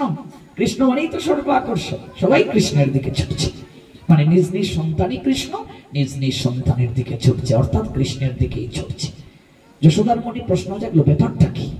আজকে আমার ছেলে গোপালের প্রতি কারো আগ্রহ নাই, সবাই নিজ নিজ সন্তানের দিকে ছুটছে পাগল হয়ে। কারণ সবাই কৃষ্ণ আজ এসেছে। এদিকে ব্রহ্মা গেলেন, ব্রহ্মলোকে ঢুকবেন। দ্বার রক্ষক বলছে, আপনি কে? ব্রহ্মা আশ্চর্য হয়ে বলছেন, আমি কে মানে? তুমি আমায় চিনতে পারছো না? আমি ব্রহ্মলোকের ব্রহ্মা, আমি চতুর্মুখী ব্রহ্মা। তুমি তো আমার দ্বার রক্ষক, তুমি আমায় চিনতে পারছো না? তুমি তো প্রহরী। দ্বার রক্ষক বলছেন, আপনি যদি ব্রহ্মা হন, আমাদের ব্রহ্মা তো আসনে উপবেশন করে আছেন, আপনি আবার কোথা থেকে এলেন? বলছো কি তুমি আমি ব্রহ্মা? আরেকজন ব্রহ্মা কোথা থেকে আসবেন? আমি তো জানতাম আমি ব্রহ্মা, আরেকজন কোথা থেকে এলেন? দ্বার রক্ষক অবাক হয়ে বলছেন, বলেন কি আপনি কোন অসুর না রাক্ষস? সত্যি পরিচয় দিন, আমাদের ব্রহ্মার রূপ ধারণ করে এসেছেন, আপনি কে? দ্বার রক্ষক তাকে ঢুকতেই দিলেন না। কাঁদতে কাঁদতে লুটিয়ে পড়লেন ব্রহ্মা। হে গোবিন্দ, আমি তোমায় পরীক্ষা করতে গিয়ে অহংকার করে আমি নিজেই আমার আসন হারালাম, আমি আমার সিংহাসন চ্যুত হয়ে গেলাম। প্রভু, তুমি আমায় কৃপা করে ক্ষমা করে দাও, আমার ভুল হয়ে গেছে। কাঁদতে কাঁদতে বক্ষ ভেসে গেল ব্রহ্মার। তখনই তিনি একটা শ্লোক রচনা করলেন, ব্রহ্মসংহিতার ৫ম অধ্যায়ের ১ নং শ্লোকটি। ঈশ্বর পরম কৃষ্ণ সচিদানন্দ বিগ্রহ অনাদিরাদি গোবিন্দ সর্বকারণ কারণম। জগতে যখন কোনো জল ছিল না, স্থল ছিল না, তখন একজন ছিলেন, তিনি অনাদিরাদি, তিনি সর্বকারণের পরম কারণ, তিনি গোবিন্দ। ব্রহ্মা বলছেন, কলিযুগে অনেকেই কোন মহাপুরুষের মাঝে কোনো অলৌকিক দৃশ্য দেখে তাকে ভগবান বানিয়ে ফেলবে, তাই আমি তোমার প্রণাম মন্ত্রে, তোমার বন্দনার মন্ত্রে, তোমার বন্দনা করতে গিয়ে পরম শব্দটি আমি লিপিবদ্ধ করলাম। কৃষ্ণের আগে পরম শব্দটা দিলেন ব্রহ্মা। পরম মানে শ্রেষ্ঠ, যার উপরে আর কেউ নেই। গীতা একটা শ্লোক আছে, মত্ত পরতরম নন্যৎ কিঞ্চিৎ অস্তি ধনঞ্জয় ময়ি সর্বম ইদম প্রতম সূত্রে মণিগণাইব। ৭ম অধ্যায়ের ৭ নং শ্লোক। হে ধনঞ্জয়, গোবিন্দ বলছেন, আমার থেকে শ্রেষ্ঠ আর কেউ নাই। সূত্রে যেমন মণিসম গাথা থাকে, তেমনি সমস্ত বিশ্ব আমাতে ওতপ্রোতভাবে জড়িত থাকে। The all power supreme being Krishna said, Srimad Bhagavad Gita, 7 chapter Gyan Vigyan Yog, 7 bars, a conqueror of oil, there is no truth superior to me, everything rests upon me as pallor strung on thread. সূত্রে যেমন মণিসম গাথা থাকে, তেমনি সমস্ত বিশ্ব আমাতে ওতপ্রোতভাবে জড়িত থাকে। ব্রহ্মা কাঁদছেন আর ডাকছেন প্রভুকে। প্রভু আবির্ভূত হলেন। ব্রহ্মা, চোখের জল মুছে নাও। তুমি তোমার ভুল বুঝতে পেরেছ, কিন্তু তুমি যে অহংকার করলে, অহংকারী ব্যক্তির নিম্নগতি প্রাপ্তি হতে হয়। তুমি আমার ভক্তদেরকে আমার নিকট থেকে আলাদা করলে। আমি সব সইতে পারি, কিন্তু আমার ভক্তের সঙ্গে আমাকে যে বিচ্ছেদ ঘটিয়ে দেয় আমি সেটি সইতে পারি না। এই জন্য তোমাকে শাস্তি পেতে হবে। হে ব্রহ্মা, তোমাকে ম্লেচ্ছ কুলে যেতে হবে। ব্রহ্মা চরণে লুটিয়ে পড়ে কেঁদে কেঁদে বলছেন, প্রভু আমি ব্রহ্মা হয়ে আমি যাব ম্লেচ্ছ কুলে, যবন কুলে। চরণে লুটিয়ে পড়ে কেঁদে কেঁদে ব্রহ্মা বলছেন, তোমার আদেশ আমি শিরোধার্য করলাম। তুমি আমায় অভিশাপ দিলে প্রভু, কিন্তু সঙ্গে একটা আশীর্বাদও দাও, একটা বড় দাও প্রভু। আশিস হলো, বড় হলো। আমি ম্লেচ্ছ কুলে যাব বটে, আমি যবন কুলে যাব বটে, কিন্তু কথা দাও প্রভু, ওই যবন কুলে ম্লেচ্ছ কুলে যাওয়ার পরও কোনোদিন যেন আমার বদন থেকে কৃষ্ণ নাম না যায়। আমি সতত যেন তোমার নাম গুণগান করতে পারি প্রভু, আমি সতত যেন তোমার চরণ বন্দনা করতে পারি। ওই ব্রহ্মাই কলিযুগে জন্ম নিলেন যবন হরিদাস হয়ে। এই বাংলাদেশের খুলনা বিভাগ, বর্তমান সাতক্ষীরা জেলা, কলারোয়া উপজেলা, কেরাগাছি, তৎকালীন বুড়ন পরগনা, ওই ব্রহ্মা হরিদাস হয়ে পিতামাতার মৃত্যুতে এতিম হয়ে হবিউল্লাহ মিয়ার ঘরে হারেস নামে লালিত পালিত হলেন। এবার যাবেন, বেশি দূর তো নয়, আপনাদের দক্ষিণবঙ্গে আবির্ভাব স্থানটা দেখে আসবেন। কলারোয়া উপজেলা, সাতক্ষীরা জেলা। এই ব্রহ্মা নিম্নগতি প্রাপ্ত হলেন। নিম্নগতি প্রাপ্ত হলেন। বুড়ন পরগনা, আপনাদের এখানে ফতেহাবাদ পরগনাটা কোথায় ছিল জানেন কি? ফতেহাবাদ পরগনা, এই যে আপনাদের বাকেরগঞ্জ, এটির পূর্ব নাম হলো চন্দ্রদ্বীপ। আপনারা জানেন কিনা, নিশ্চয় হয়তো জানেন। এই যে ষড় গোস্বামী পাদের অন্যতম গোস্বামী রূপ, সনাতন এবং জীব গোস্বামী, 6 জন না গোস্বামী? শ্রীরূপ, সনাতন, রঘুনাথ ভট্ট, গোপাল ভট্ট, রঘুনাথ দাস, শ্রীজীব গোস্বামী। শ্রীজীব গোস্বামী পাদের বাবার নাম হলো অনুপম গোস্বামী। এই রূপ সনাতন গোস্বামী পাদের পূর্বপুরুষদের জন্মস্থান আপনাদের বাকেরগঞ্জে, চন্দ্রদ্বীপে। এই চন্দ্রদ্বীপটাই বাকেরগঞ্জ বর্তমান। তার মানে বুঝুন যে রূপ সনাতন হলেন কৃষ্ণ প্রেম ভক্তির মূল, আর সেই কৃষ্ণ প্রেম ভক্তির মূলটাই হলো আপনাদের চন্দ্রদ্বীপ। এই যে চন্দ্রদ্বীপ, এই যে বাকেরগঞ্জ, এই যে বরিশাল, এটি হলো খুব সরস। এখানকার মাটি খুব সরস। সরস বলতে বুঝাচ্ছি কৃষ্ণ প্রেম ভক্তির অহৈতুকী বাড়ি দ্বারা মিশ্রিত, খুব পঙ্কিল, প্রেম মাখানো, খুব পঙ্কিল। এখানে একটু বীজ বপন করলেই, কৃষ্ণ প্রেমের বীজ বপন করলেই খুব সহজে চারা গাছ হয়ে যাবে। রূপ সনাতন গোস্বামী পাদের কোন কোন পণ্ডিতদের মতে তার পূর্বপুরুষদের নিবাস হলো এই চন্দ্রদ্বীপে। এই চন্দ্রদ্বীপটাই হলো বাকলা। ওই বাকলা থেকে পরবর্তীতে বাকেরগঞ্জ এসেছে।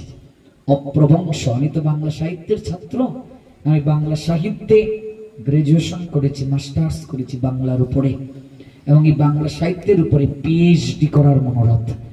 বাংলার উপরে পড়াশোনা করেছি। বাংলা সবচেয়ে কঠিন, ইংরেজি তো খুব সহজ, ইংরেজি একেবারে সহজ, কিন্তু বাংলার মতো কঠিন আর কিছু হতে পারে না। Bangla extreme difficult subject. এই রূপ সনাতন তথা অনুপম গোস্বামী পাদ, তাদের যে পূর্বপুরুষের নিবাস কোন কোন পণ্ডিতদের মতে এই চন্দ্রদ্বীপ। এবং এই চন্দ্রদ্বীপ, এই বাকেরগঞ্জ অনেক অনেক রাজা জমিদারদের, বিশেষ করে ভক্তি প্রেমে আপ্লুত রাজা জমিদারদের বাসস্থান ছিল এক সময়। এবং এটা যেহেতু নদী বেষ্টিত অঞ্চল ছিল, এখানকার অধিকাংশ মানুষদের নদী কেন্দ্রিক ব্যবসা ছিল, জীবন ধারণ ছিল নদী কেন্দ্রিক। নদীর সঙ্গে, নৌকার সঙ্গে, কাদামাটির সঙ্গে এখানকার মানুষের একটা নারীর টান আছে, একটা নারীর সম্পর্ক আছে, অভূতপূর্ব সম্বন্ধ আছে। এবং বিশেষ করে এখানকার মানুষেরা পূর্ব থেকে অতিথি পরায়ণ ছিলেন, এটা ইতিহাস বিখ্যাত।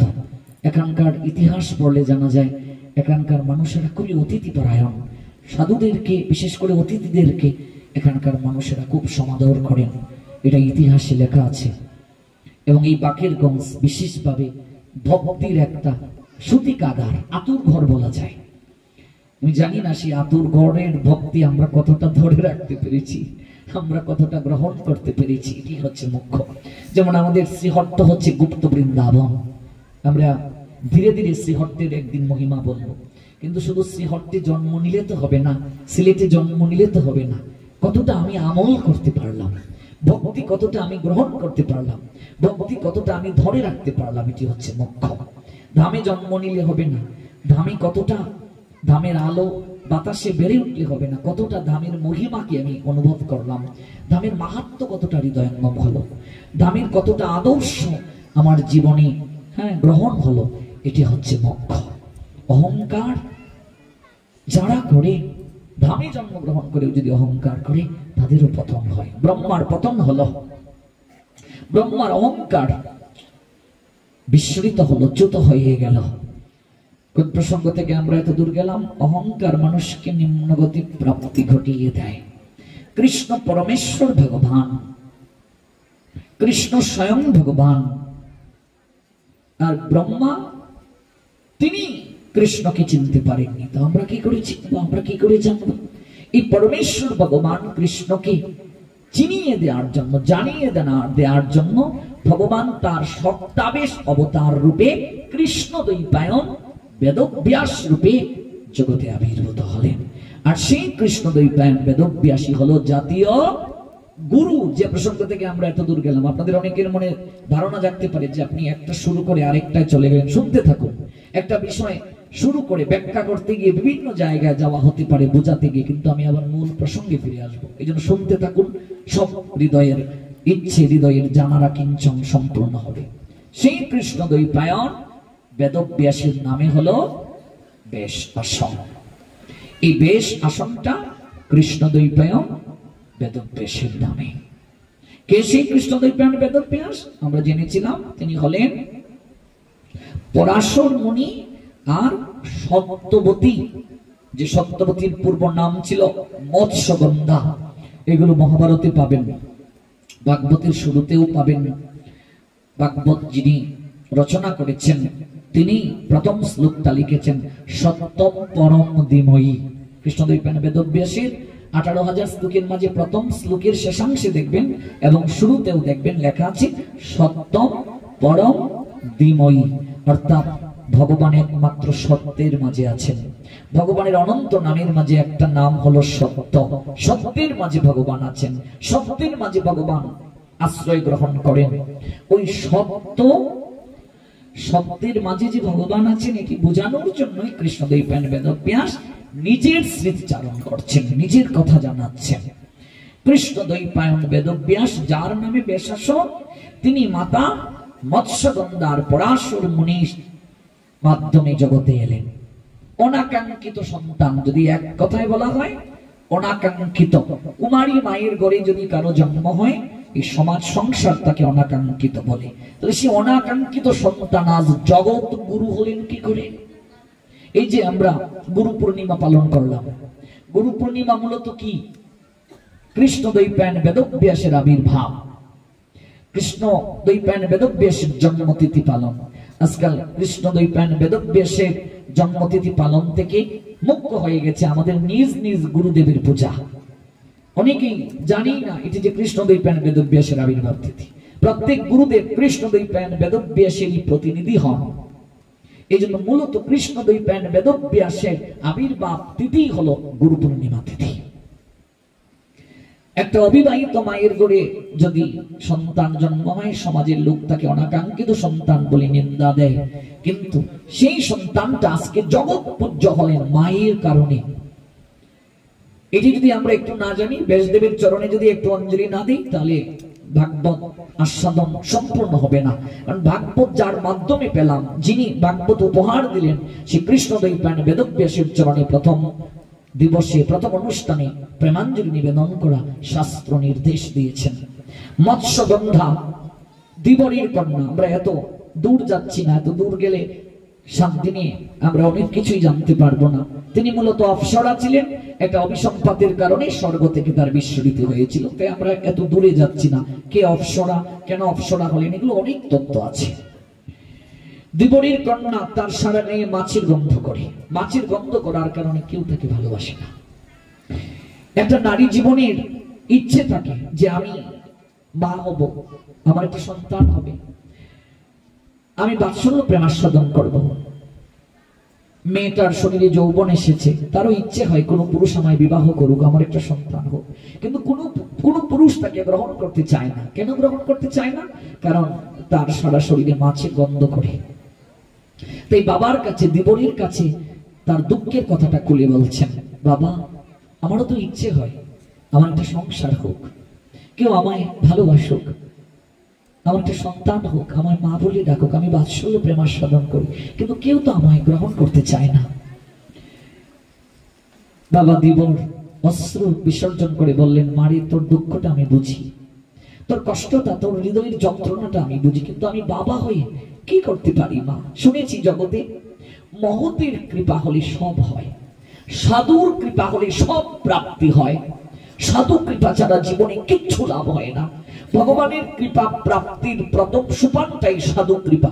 মনে রাখবে, ভগবানের কৃপা সহজে পাওয়া যায় না, কিন্তু সাধু কৃপা সহজে পাওয়া যায়। সাধুর কৃপায় খুব সহজে কৃষ্ণ প্রেম প্রাপ্তি সম্ভব।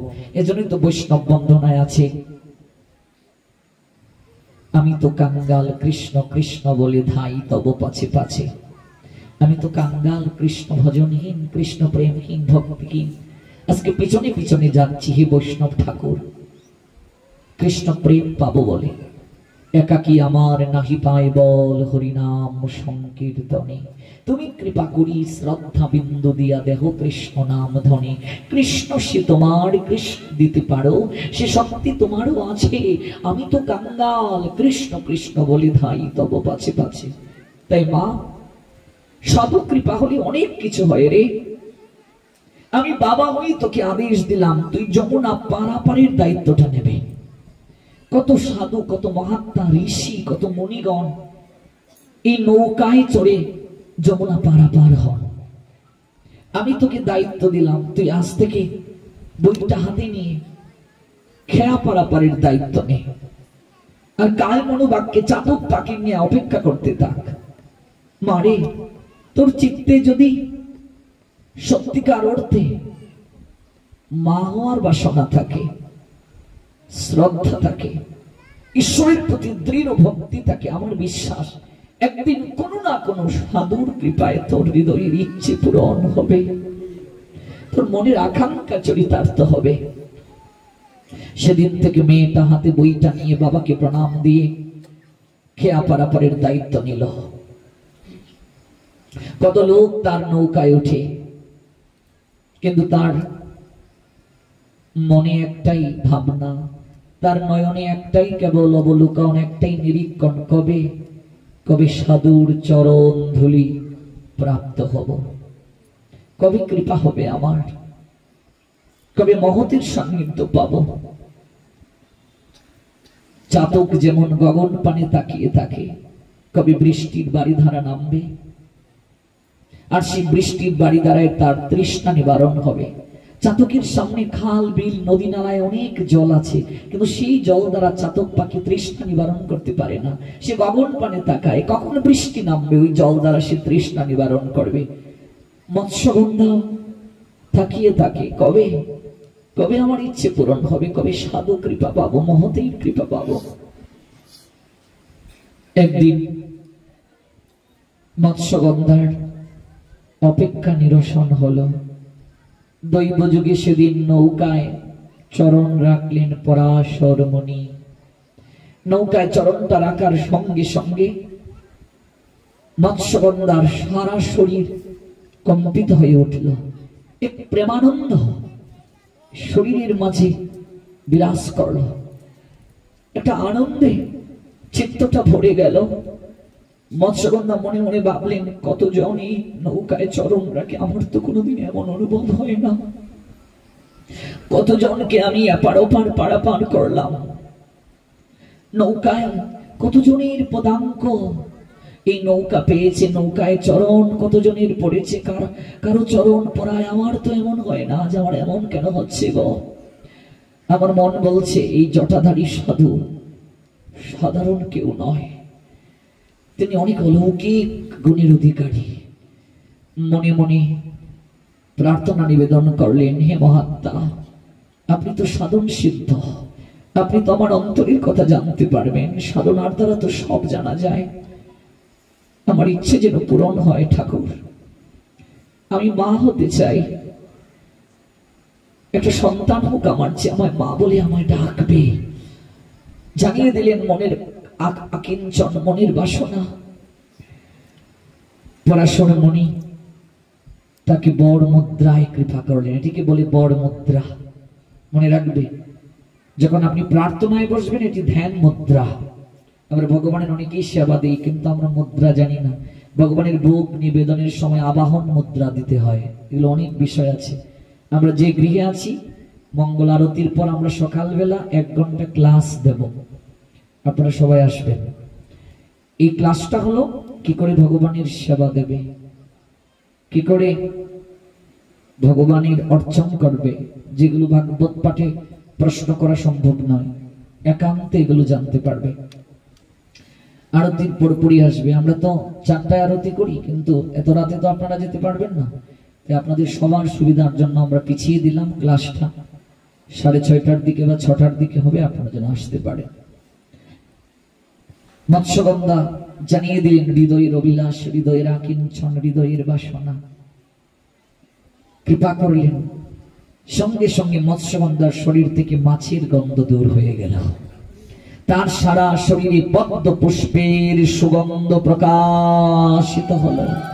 সাধুর কৃপায়, মহতের কৃপায় তার সারা শরীরে পদ্ম পুষ্পের সুগন্ধ প্রকাশিত হতে শুরু করল।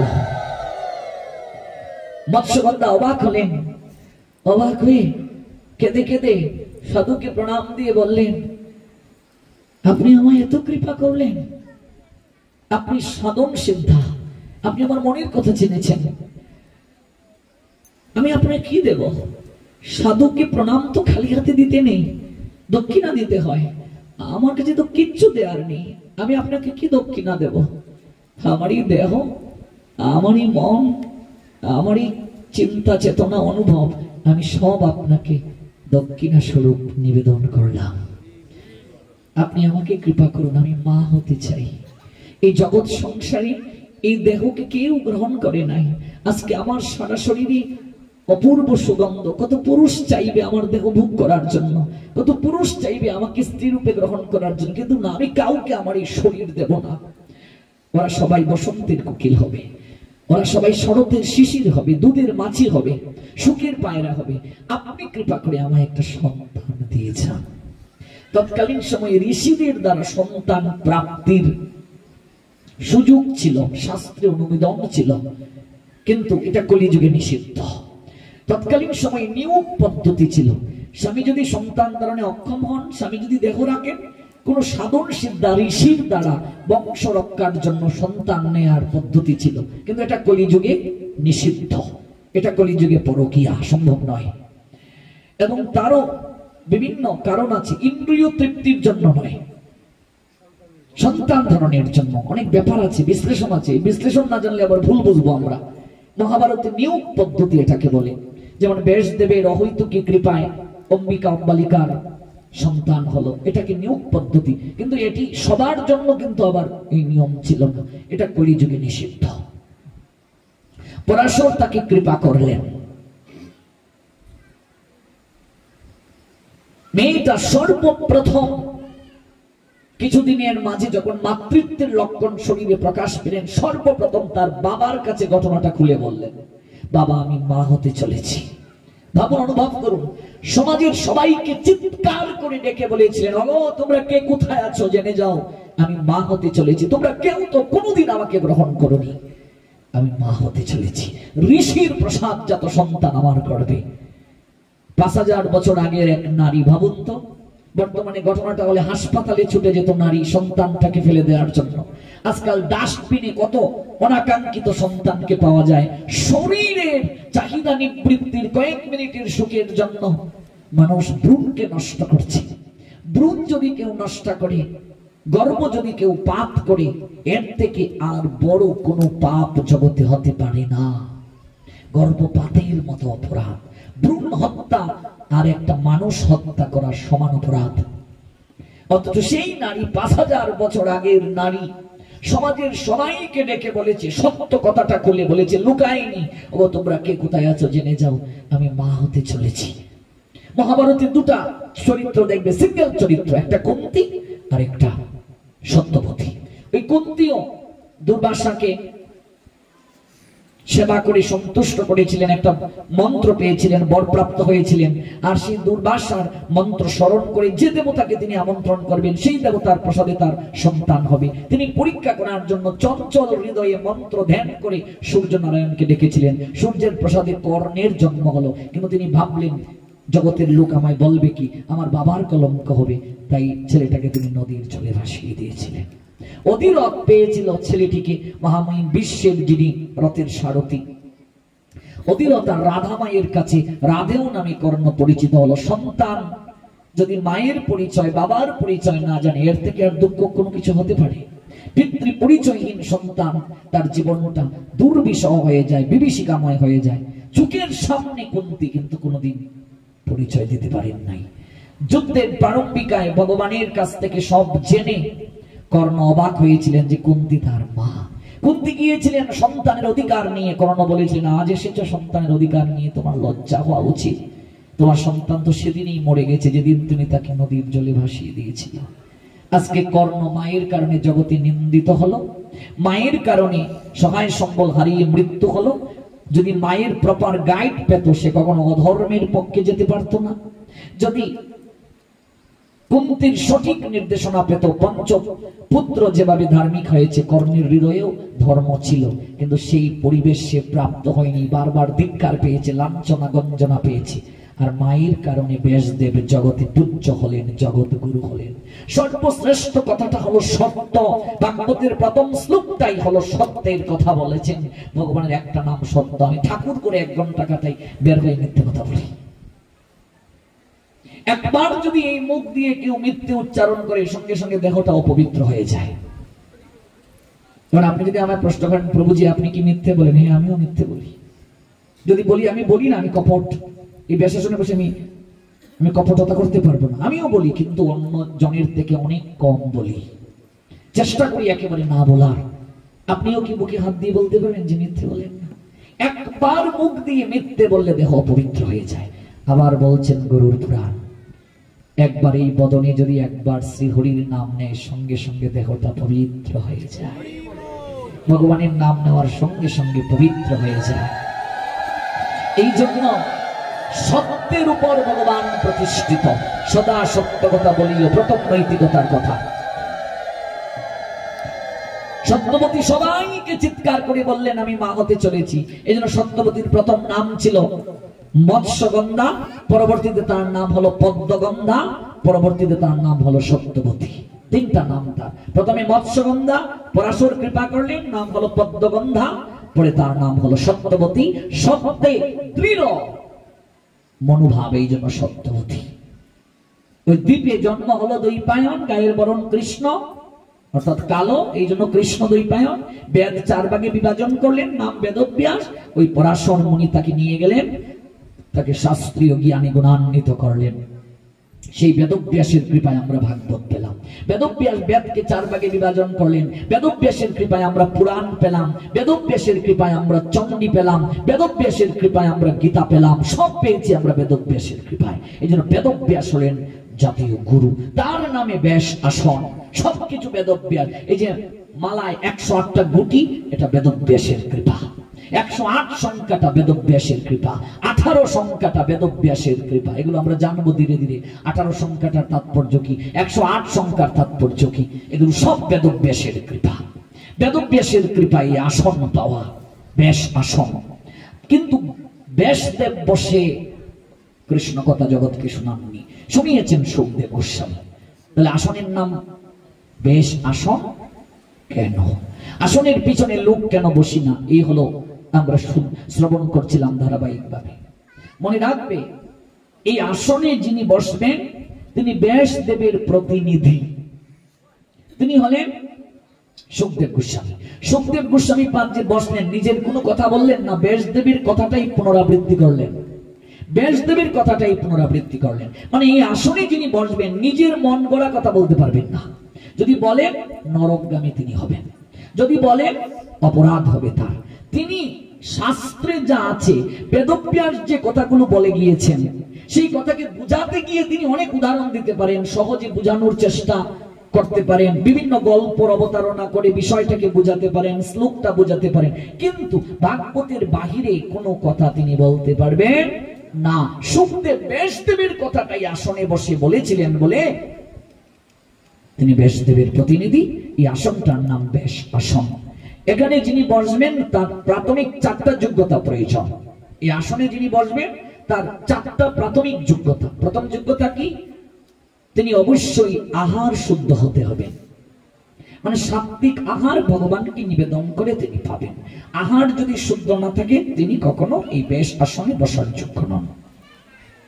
দ্বিতীয়, সদ্গুরু পরম্পরায় তিনি দীক্ষিত হয়ে অবশ্যই, অতি অবশ্যই তিনি নেশা জাতীয় দ্রব্য থেকে মুক্ত থাকবেন। চা, পান, বিড়ি, সিগারেট ইত্যাদি তিনি গ্রহণ করতে পারবেন না। কোন নেশাকুর ব্যক্তি তিনি যদি সাত্বিক আহারীও হন কিংবা দীক্ষিত নন, সাত্বিক আহারী, আসলে তিনি বসতে পারবেন না। তৃতীয় যোগ্যতা, অবৈধ কোন মৈথুন কার্যের সঙ্গে যুক্ত থাকতে পারবেন না। অবৈধ মৈথুন কার্য নিশ্চয়ই বুঝতে পেরেছেন আপনারা। মৈথুন মানে বংশ বিস্তারের নিমিত্তে বীর্য নিক্ষেপ, বংশ বিস্তার। অবৈধ মৈথুন কার্য তিনি যুক্ত থাকতে পারবেন না। যদি অবৈধ কোনো মৈথুন কার্যে যুক্ত থাকেন তিনি কলির সঙ্গে বাস করবেন, তিনি আসনে বসার যোগ্য নন। চতুর্থ, তিনি কোন প্রকার দ্রুত ক্রীড়ার সঙ্গে যুক্ত থাকতে পারবেন না। তাস, পাশা, জুয়া জাতীয় খেলা খেলতে পারবেন না। তিনি তত্ত্বদ্রষ্টা হবেন। তিনি ব্রত আদি পালন করবেন, হরিনাম করবেন। অবশ্যই, অতি অবশ্যই তিনি গুরু আনুগত্যশীল হবেন। অতি অবশ্যই তিনি আচরণশীল হবেন। নিজে আচরণ না করে জগৎকে কিছু বলতে পারবেন না। তিনি তত্ত্বদ্রষ্টা হবেন। যে কৃষ্ণ তত্ত্ববেত্তা সেই গুরু হয়। কারণ এই বেশ আসনে যিনি বসবেন তিনি গুরুতুল্য। গুরু কাকে বলি? গু মানে অন্ধকার, রু মানে আলো। যিনি অন্ধকার থেকে আলোর পথের সন্ধান দেন তিনি হলেন গুরু। এবার তিনি নিজেই যদি অন্ধকারে থাকেন তাহলে হবে না। এই আসনের পিছনে সর্বদা কলির অবস্থান। কে থাকে মা? কলি। এই জন্য আসনের পিছনে কোন ভক্ত বসে শ্রবণ করবে না। আসনের পিছনে যে কলি থাকে তার প্রমাণ কোথায়? কেন বসা যাবে না? আমাদের আজকে আলোচ্য বিষয় কি ছিল? ভাগবত পাঠে এসে কি করে আমরা আসনে উপবেশন করব। দেখুন, যিনি আসনে বসে হরিকথা শোনাবেন কেবল তার কথাই আমরা শুনছি। শ্রোতাদের এখনো প্রসঙ্গে আমরা আসতে পারি নাই। তবে দুঃখ পাওয়ার কিছু নেই, ধারাবাহিকভাবে যেহেতু আরো 6 দিন আছে আমরা নিশ্চয়ই শুনব। আসনের পিছনে কেউ বসতে কেন পারবে না? এটির উত্তর মহাভারতে আছে। যুদ্ধের প্রারম্ভিকায় বলরাম ভগবান কৃষ্ণকে বলছেন, কানাই তুমি কথা দাও এই যুদ্ধে তুমি অস্ত্র ধারণ করবে না, পক্ষপাতিত্ব করবে না। দাদাকে প্রণাম দিয়ে গোবিন্দ বলছেন, দাদা এই জগতে আমার কাছে দুর্যোধন যেমন অর্জুনও তেমন। আমি কারোর সঙ্গেই পক্ষপাতিত্ব করি না, কিন্তু দাদা যে আমাকে চোখে চোখে রাখে আমিও তাকে চোখে চোখে রাখি। কথাটা বুঝতে পেরেছি তো? ইয়া মাম পশ্যতি সর্বত্র, 6ষ্ঠ অধ্যায়ের 30 নং শ্লোকটাকে বাড়িতে পড়বেন গীতায়। ইয়া মাম পশ্যতি সর্বত্র, যে আমাকে সর্বদা সর্বত্র দর্শন করে আমিও তাকে সর্বদা চোখে চোখে দেখে রাখি। ইয়া মাম পশ্যতি সর্বত্র চময়ি পশ্যতি, যে আমাকে সর্বদা চোখে চোখে রাখে আমিও তাকে চোখে চোখে রাখি। যে আমাকে হৃদয়ে স্থান দেয় আমিও তাকে হৃদয়ে স্থান দিই। যে ভক্ত কোনোদিন তার চোখের আড়াল আমাকে করে না, আমিও সেই ভক্তকে কোনোদিন আমার চোখের আড়াল করি না। আচ্ছা, এক মা বাবার 4 ছেলে। একটা ছেলে মা বাবার প্রতি খুব আনুগত্যশীল, একটা ছেলে মা বাবার প্রতি খুব শ্রদ্ধাশীল, এমন কোনো কার্য করে না মা বাবা ছোট হয়ে যান। অর্থ দিলে অন্য কোনো কাজে ব্যয় করে না, নেশা করে না। বাকি সন্তানদের থেকে তার গুণ আছে, বৈশিষ্ট্য আলাদা। বাবা মা 4 সন্তানের মাঝে কোন সন্তানটাকে বেশি প্রাধান্য দেবেন? এই সন্তানটাকে। বাকি সন্তানরা যদি বলে আমরা তোমার পেট থেকে বের হইনি, মাকে যদি বলে আমাদেরকে পেয়ে এনেছো, তুমি পক্ষপাতিত্ব করছো। মাতৃ হৃদয়ে কি পক্ষপাতিত্ব আছে? তার কাছে সব সন্তান সমান কিনা? যদি কোনো মা মনে রাখবে সন্তান একটাকে আলাদা করে দেখে, বাকিদেরকে অন্য চোখে দেখে, মাকেও শাস্তি পেতে হবে। প্রত্যেক মায়ের কাছে সন্তান সমান। ল্যাংড়া ছেলেটাও যেমন, ওই ছেলেটাও সমান কিনা? বরং যে ছেলেটা পঙ্গু তার প্রতি আরো আলাদা নজর থাকে মায়ের। ল্যাংড়া আতুর হইলেও মায়ের টান দিয়ালয় কোলে, পুত্র যদি কুপুত্র হয় তবু মায়ে না ফেলে। সব সন্তানই মায়ের কাছে সমান।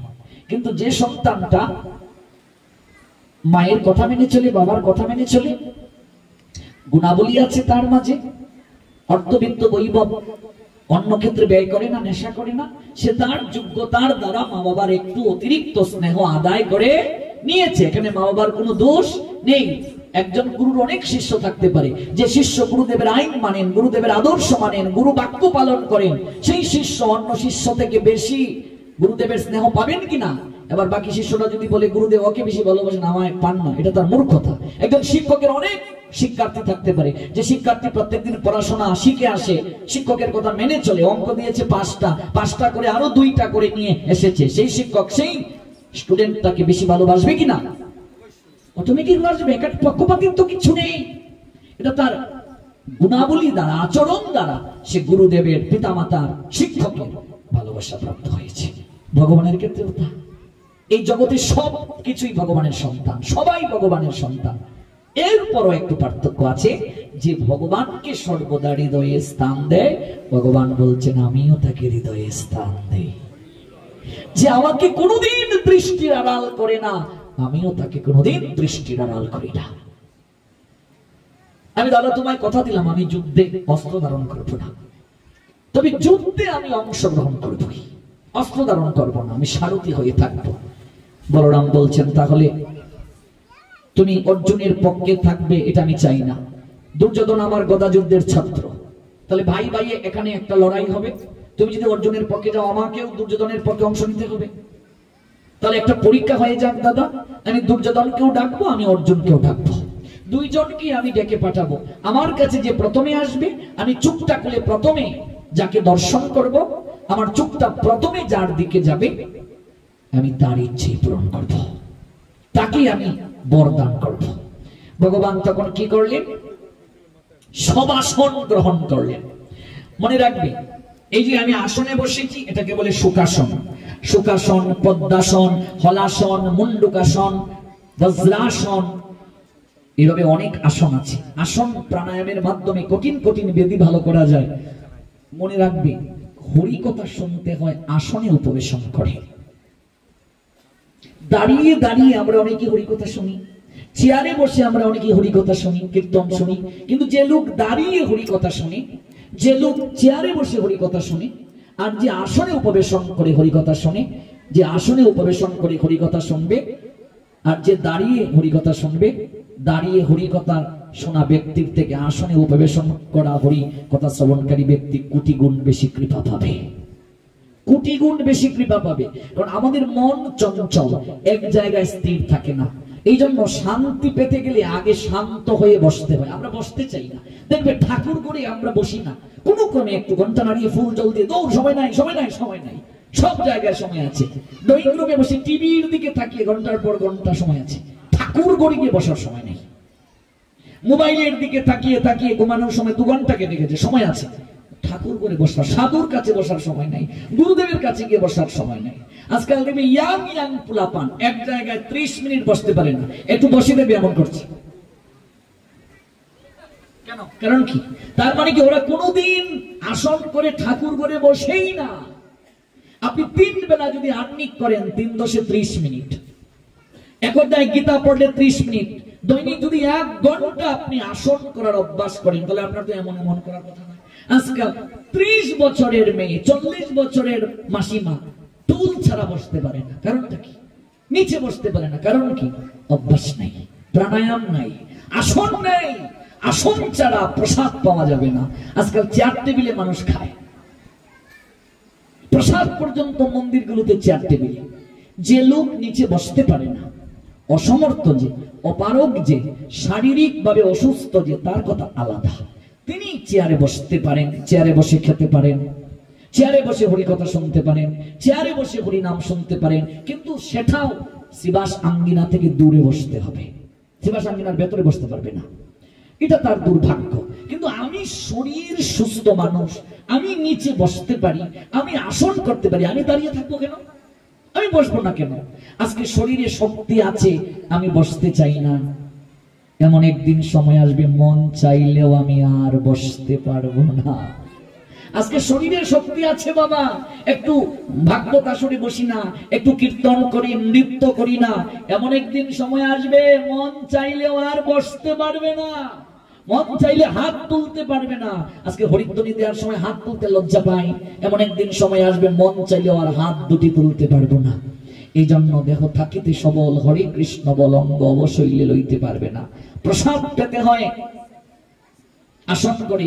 আজকে অনেক আলোচক সোফায় বসে, চেয়ারে বসে ভাগবত পাঠ করেন, এটা শাস্ত্র অনুমোদন করে নাই। সোফায় বসে আবার ভাগবত পাঠ হয় কি করে? তিনি যদি অসুস্থ থাকেন সেটা আলাদা কথা, যে নিচে বসতে পারেন না তাই তিনি সোফায় বা চেয়ারে বসেছেন। কিন্তু যিনি সুস্থ, শরীরে শক্তি আছে, তিনি কেন নিচে বসে পাঠ করবেন না? আসন মানে কি?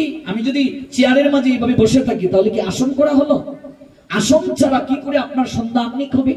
আসন ছাড়া কি করে আপনার ধ্যান হবে? আসন ছাড়া কি করে আপনার হরিকথা হবে? আসন ছাড়া কি করে আপনি প্রসাদ পাবেন? আসন ছাড়া তো মনের বৈকল্যতা যাবে না, আসন ছাড়া তো মনের স্থিরতা আসে না। আসনটা জীবনে খুব দরকার। ভাবুন, অনুভব করুন, কত লোক আছে যারা পঙ্গু, প্রাণী আছে কি নেই বাবা? আমার পায়ে শক্তি আছে, আমি যদি একটু ভাগবতের পাঠে না বসি, আমি যদি একটু নৃত্য না করি, আমি যদি একটু হেঁটে মন্দিরে না যাই, ভগবান দর্শন না করি, তাহলে আমার আর পঙ্গুর মাঝে পার্থক্যটা কোথায় বাবা? ও মা, কোথায় পার্থক্য? একটা বৃক্ষ এক জায়গায় দাঁড়িয়ে থাকে, চলতে পারে না, রুদ্রে পুড়ে বৃষ্টিতে ভিজে। একটা মানুষ, সেও যদি এই দুটো চরণ পেয়ে হরি মন্দিরে না গেল, রাধা মাধবীর মন্দিরে না এলো, দর্শন না করলো, তার আর বৃক্ষের মাঝে পার্থক্য কোথায় রে মা?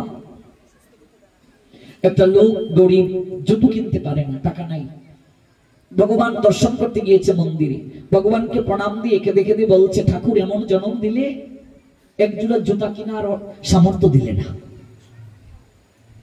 এক জোড়া জুতা যে কিনবো এই সামর্থ্যটাই তুমি দিলে না। প্রণাম দিয়ে আক্ষেপ জানিয়েছে, অভিমান, দুঃখ জানিয়েছে। ভগবানকে প্রণাম দিয়ে সে যখন গর্ভ মন্দির থেকে নাট মন্দির দিয়ে বের হয়ে যাবে, হঠাৎ সে দেখলো গেট দিয়ে একটা লোক ঢুকছে, হুইল চেয়ারে বসা, সঙ্গে 3-4 জন তার গার্ড। লোকটার দুটি পা নাই, হুইল চেয়ারে বসা, তাকে চেয়ারে বসিয়ে ভগবান দর্শন করতে তার চাকরগুলো নিয়ে এসেছে।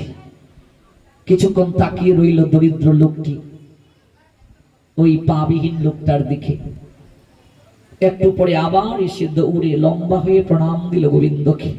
দরিদ্র লোকটি, গোবিন্দ, একটু আগে আমি তোমার কাছে অভিমানের কথা জানিয়ে গিয়েছি, তোমাকে আমি দোষারোপ করেছি যে তুমি এমন জন্ম দিলে, এক জোড়া জুতা কিনার টাকা দিলে না। গোবিন্দ, আমি আমার অভিযোগ ফিরিয়ে নিচ্ছি, তুমি আমায় ক্ষমা করে দাও। ঠাকুর, আমার যদি কোনোদিন টাকা হয় আমি তো জুতা কিনে পড়তে পারবো ঠাকুর, কিন্তু এই লোকটার কোটি কোটি টাকা আছে, অত জীবনে কোনোদিন জুতাই পড়তে পারবে না। তুমি আমায় অনেক দিয়েছো ঠাকুর, আমি কৃতজ্ঞতা জ্ঞাপন করতে ভুলে গিয়েছিলাম। তুমি তোমায় অনেক দিয়েছো, আমার দুটো চরণ দিয়েছো, আমার দুটো চোখে আলো দিয়েছো, এই দুটো চোখ দ্বারা তোমার এত সুন্দর সৃষ্টিকে আমি দর্শন করতে পারছি। তোমার অভূতপূর্ব অনিন্দময় রূপ দর্শন করতে পারছি, এই কর্ণ দ্বারা তোমার নাম শ্রবণ করতে পারছি, হাত দ্বারা আমি হাতে তালি দিয়ে কীর্তন করতে পেরেছি।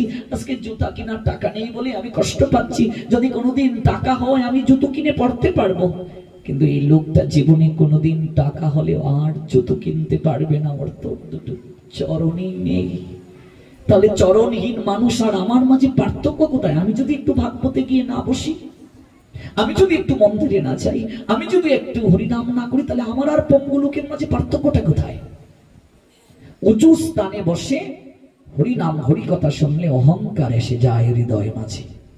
উঁচু স্থানে বসনকারী ব্যক্তির দিকে কৃপা দৃষ্টি গোবিন্দের কখনো যায় না।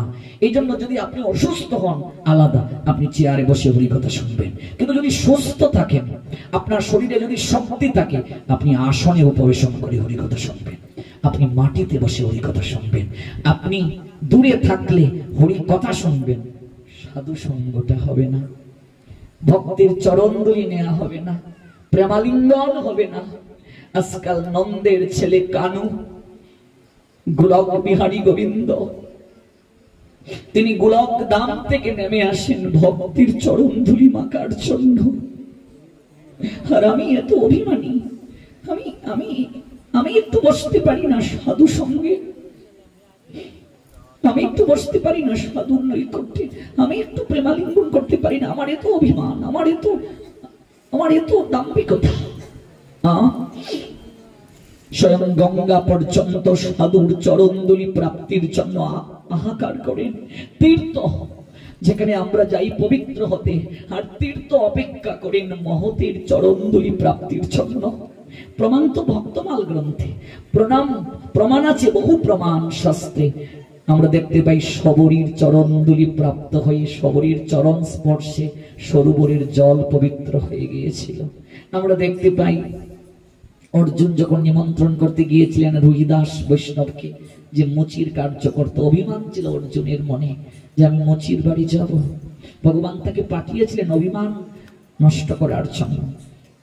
রুহিদাস তাকে প্রণাম দিয়ে, মধ্যাহ্নকালীন সময় গিয়েছে তো, বস্ত্র দিয়ে বলেছিলেন একটু স্নান করে আসুন, আজ তৃতীয় পাণ্ডব গোবিন্দের সখা এই কাঙ্গালির কুটিরে একটু শাকন্য ভোজন না করিয়ে আমি দেব না।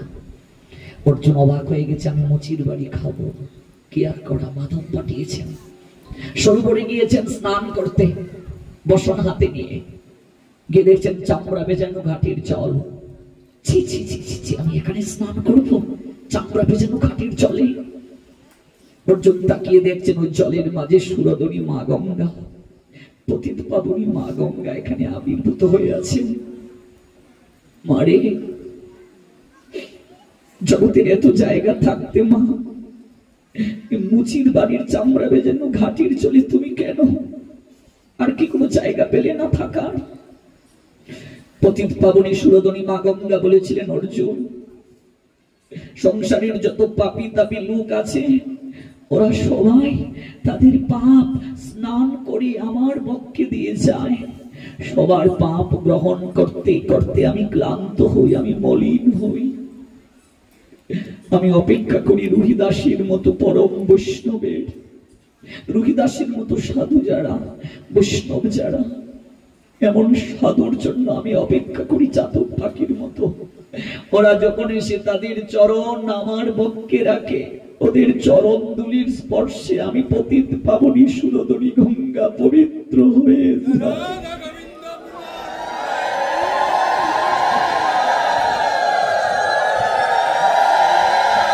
তীর্থ চান মহতের চরণ ধুলি, তীর্থ চান সাধুর চরণ ধুলি। আর আমি যদি একটু না বসি সাধু সঙ্গে, আমি কৃপাটা পাবো কি করে? এর জন্য বসবে। আগামীকাল এত মন্দিরে এত জায়গা আছে, সবাই বসবে, বসার ব্যবস্থা করে দেবেন সবাইকে। সবাই আসন করে বসুন, দুফুটা নয়নের জল দিয়ে যান ভাগবতের চরণে। কিচ্ছু দেওয়ার সামর্থ্য নেই আমাদের, কি দেব? কি দেব? ধন সম্পদ, যে ধন সম্পদের দেবী বৈকুণ্ঠের ঈশ্বরী লক্ষ্মী, অনন্তকাল ধরে ভগবানের চরণ সেবা করে বৈকুণ্ঠের ঈশ্বরী যিনি লক্ষ্মী, তিনি যার চরণ সেবা করেন, সেই ভগবানকে কি ধন দেব আমি বাবা? কি সম্পদ দেব তাকে? যে মণি মাণিক্য রত্নের দেবী লক্ষ্মী গোবিন্দের চরণে সতত থাকেন, তাকে কি ধন দেব আমি? কি আছে আমার তাকে দেয়ার? সবকিছুই তো জগতে তার।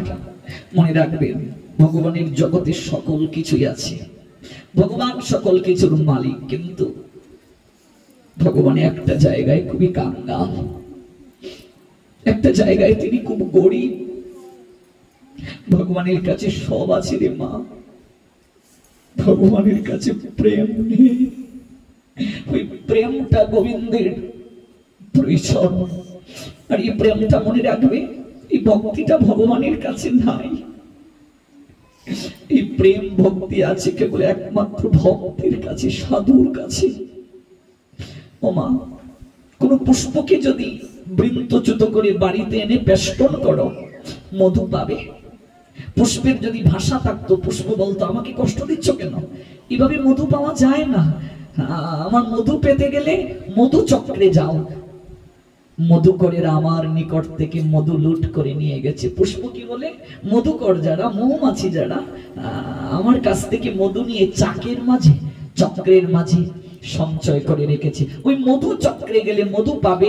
এমনিতে পুষ্প যদি বৃন্তচ্যুত করে বাড়িতে নিয়ে এনে বেষ্টন করো, মধু পাবে না। গোবিন্দ বলছেন, প্রেম মধু পেতে চাও, কিন্তু এই প্রেম মধু আমার কাছে নাই। জগতে প্রেমিক ভক্ত যারা, সাধু যারা, ওরা আমার নিকট থেকে সকল প্রেম মধু লুট করে নিয়ে গেছে। তাই তোমরা প্রেম পেতে চাইলে, ভক্তি পেতে চাইলে সাধুর কাছে যাও, বৈষ্ণবের কাছে যাও, সাধু সঙ্গে যাও, সাধু সান্নিধ্যে গিয়ে বসো, বৈষ্ণব সান্নিধ্যে গিয়ে বসো, সাধুর সঙ্গে গিয়ে একটিবার প্রেমালিঙ্গন দাও। সাধুর দর্শনে যায় মনের ময়লা, পরশে হয় প্রেম তরঙ্গ। দর্শনের সঙ্গে সঙ্গে চিত্ত পবিত্র হয়ে যায়। এই চিত্তের যত ময়লা আবর্জনা আছে, সাধু দর্শনের সঙ্গে সঙ্গে পবিত্রতা এসে যায় রে মা। গঙ্গা স্নান করলে, তীর্থে গিয়ে স্নান করলে, গঙ্গায় স্নান করলে সেই ব্যক্তিটা কেবল পবিত্র হয়।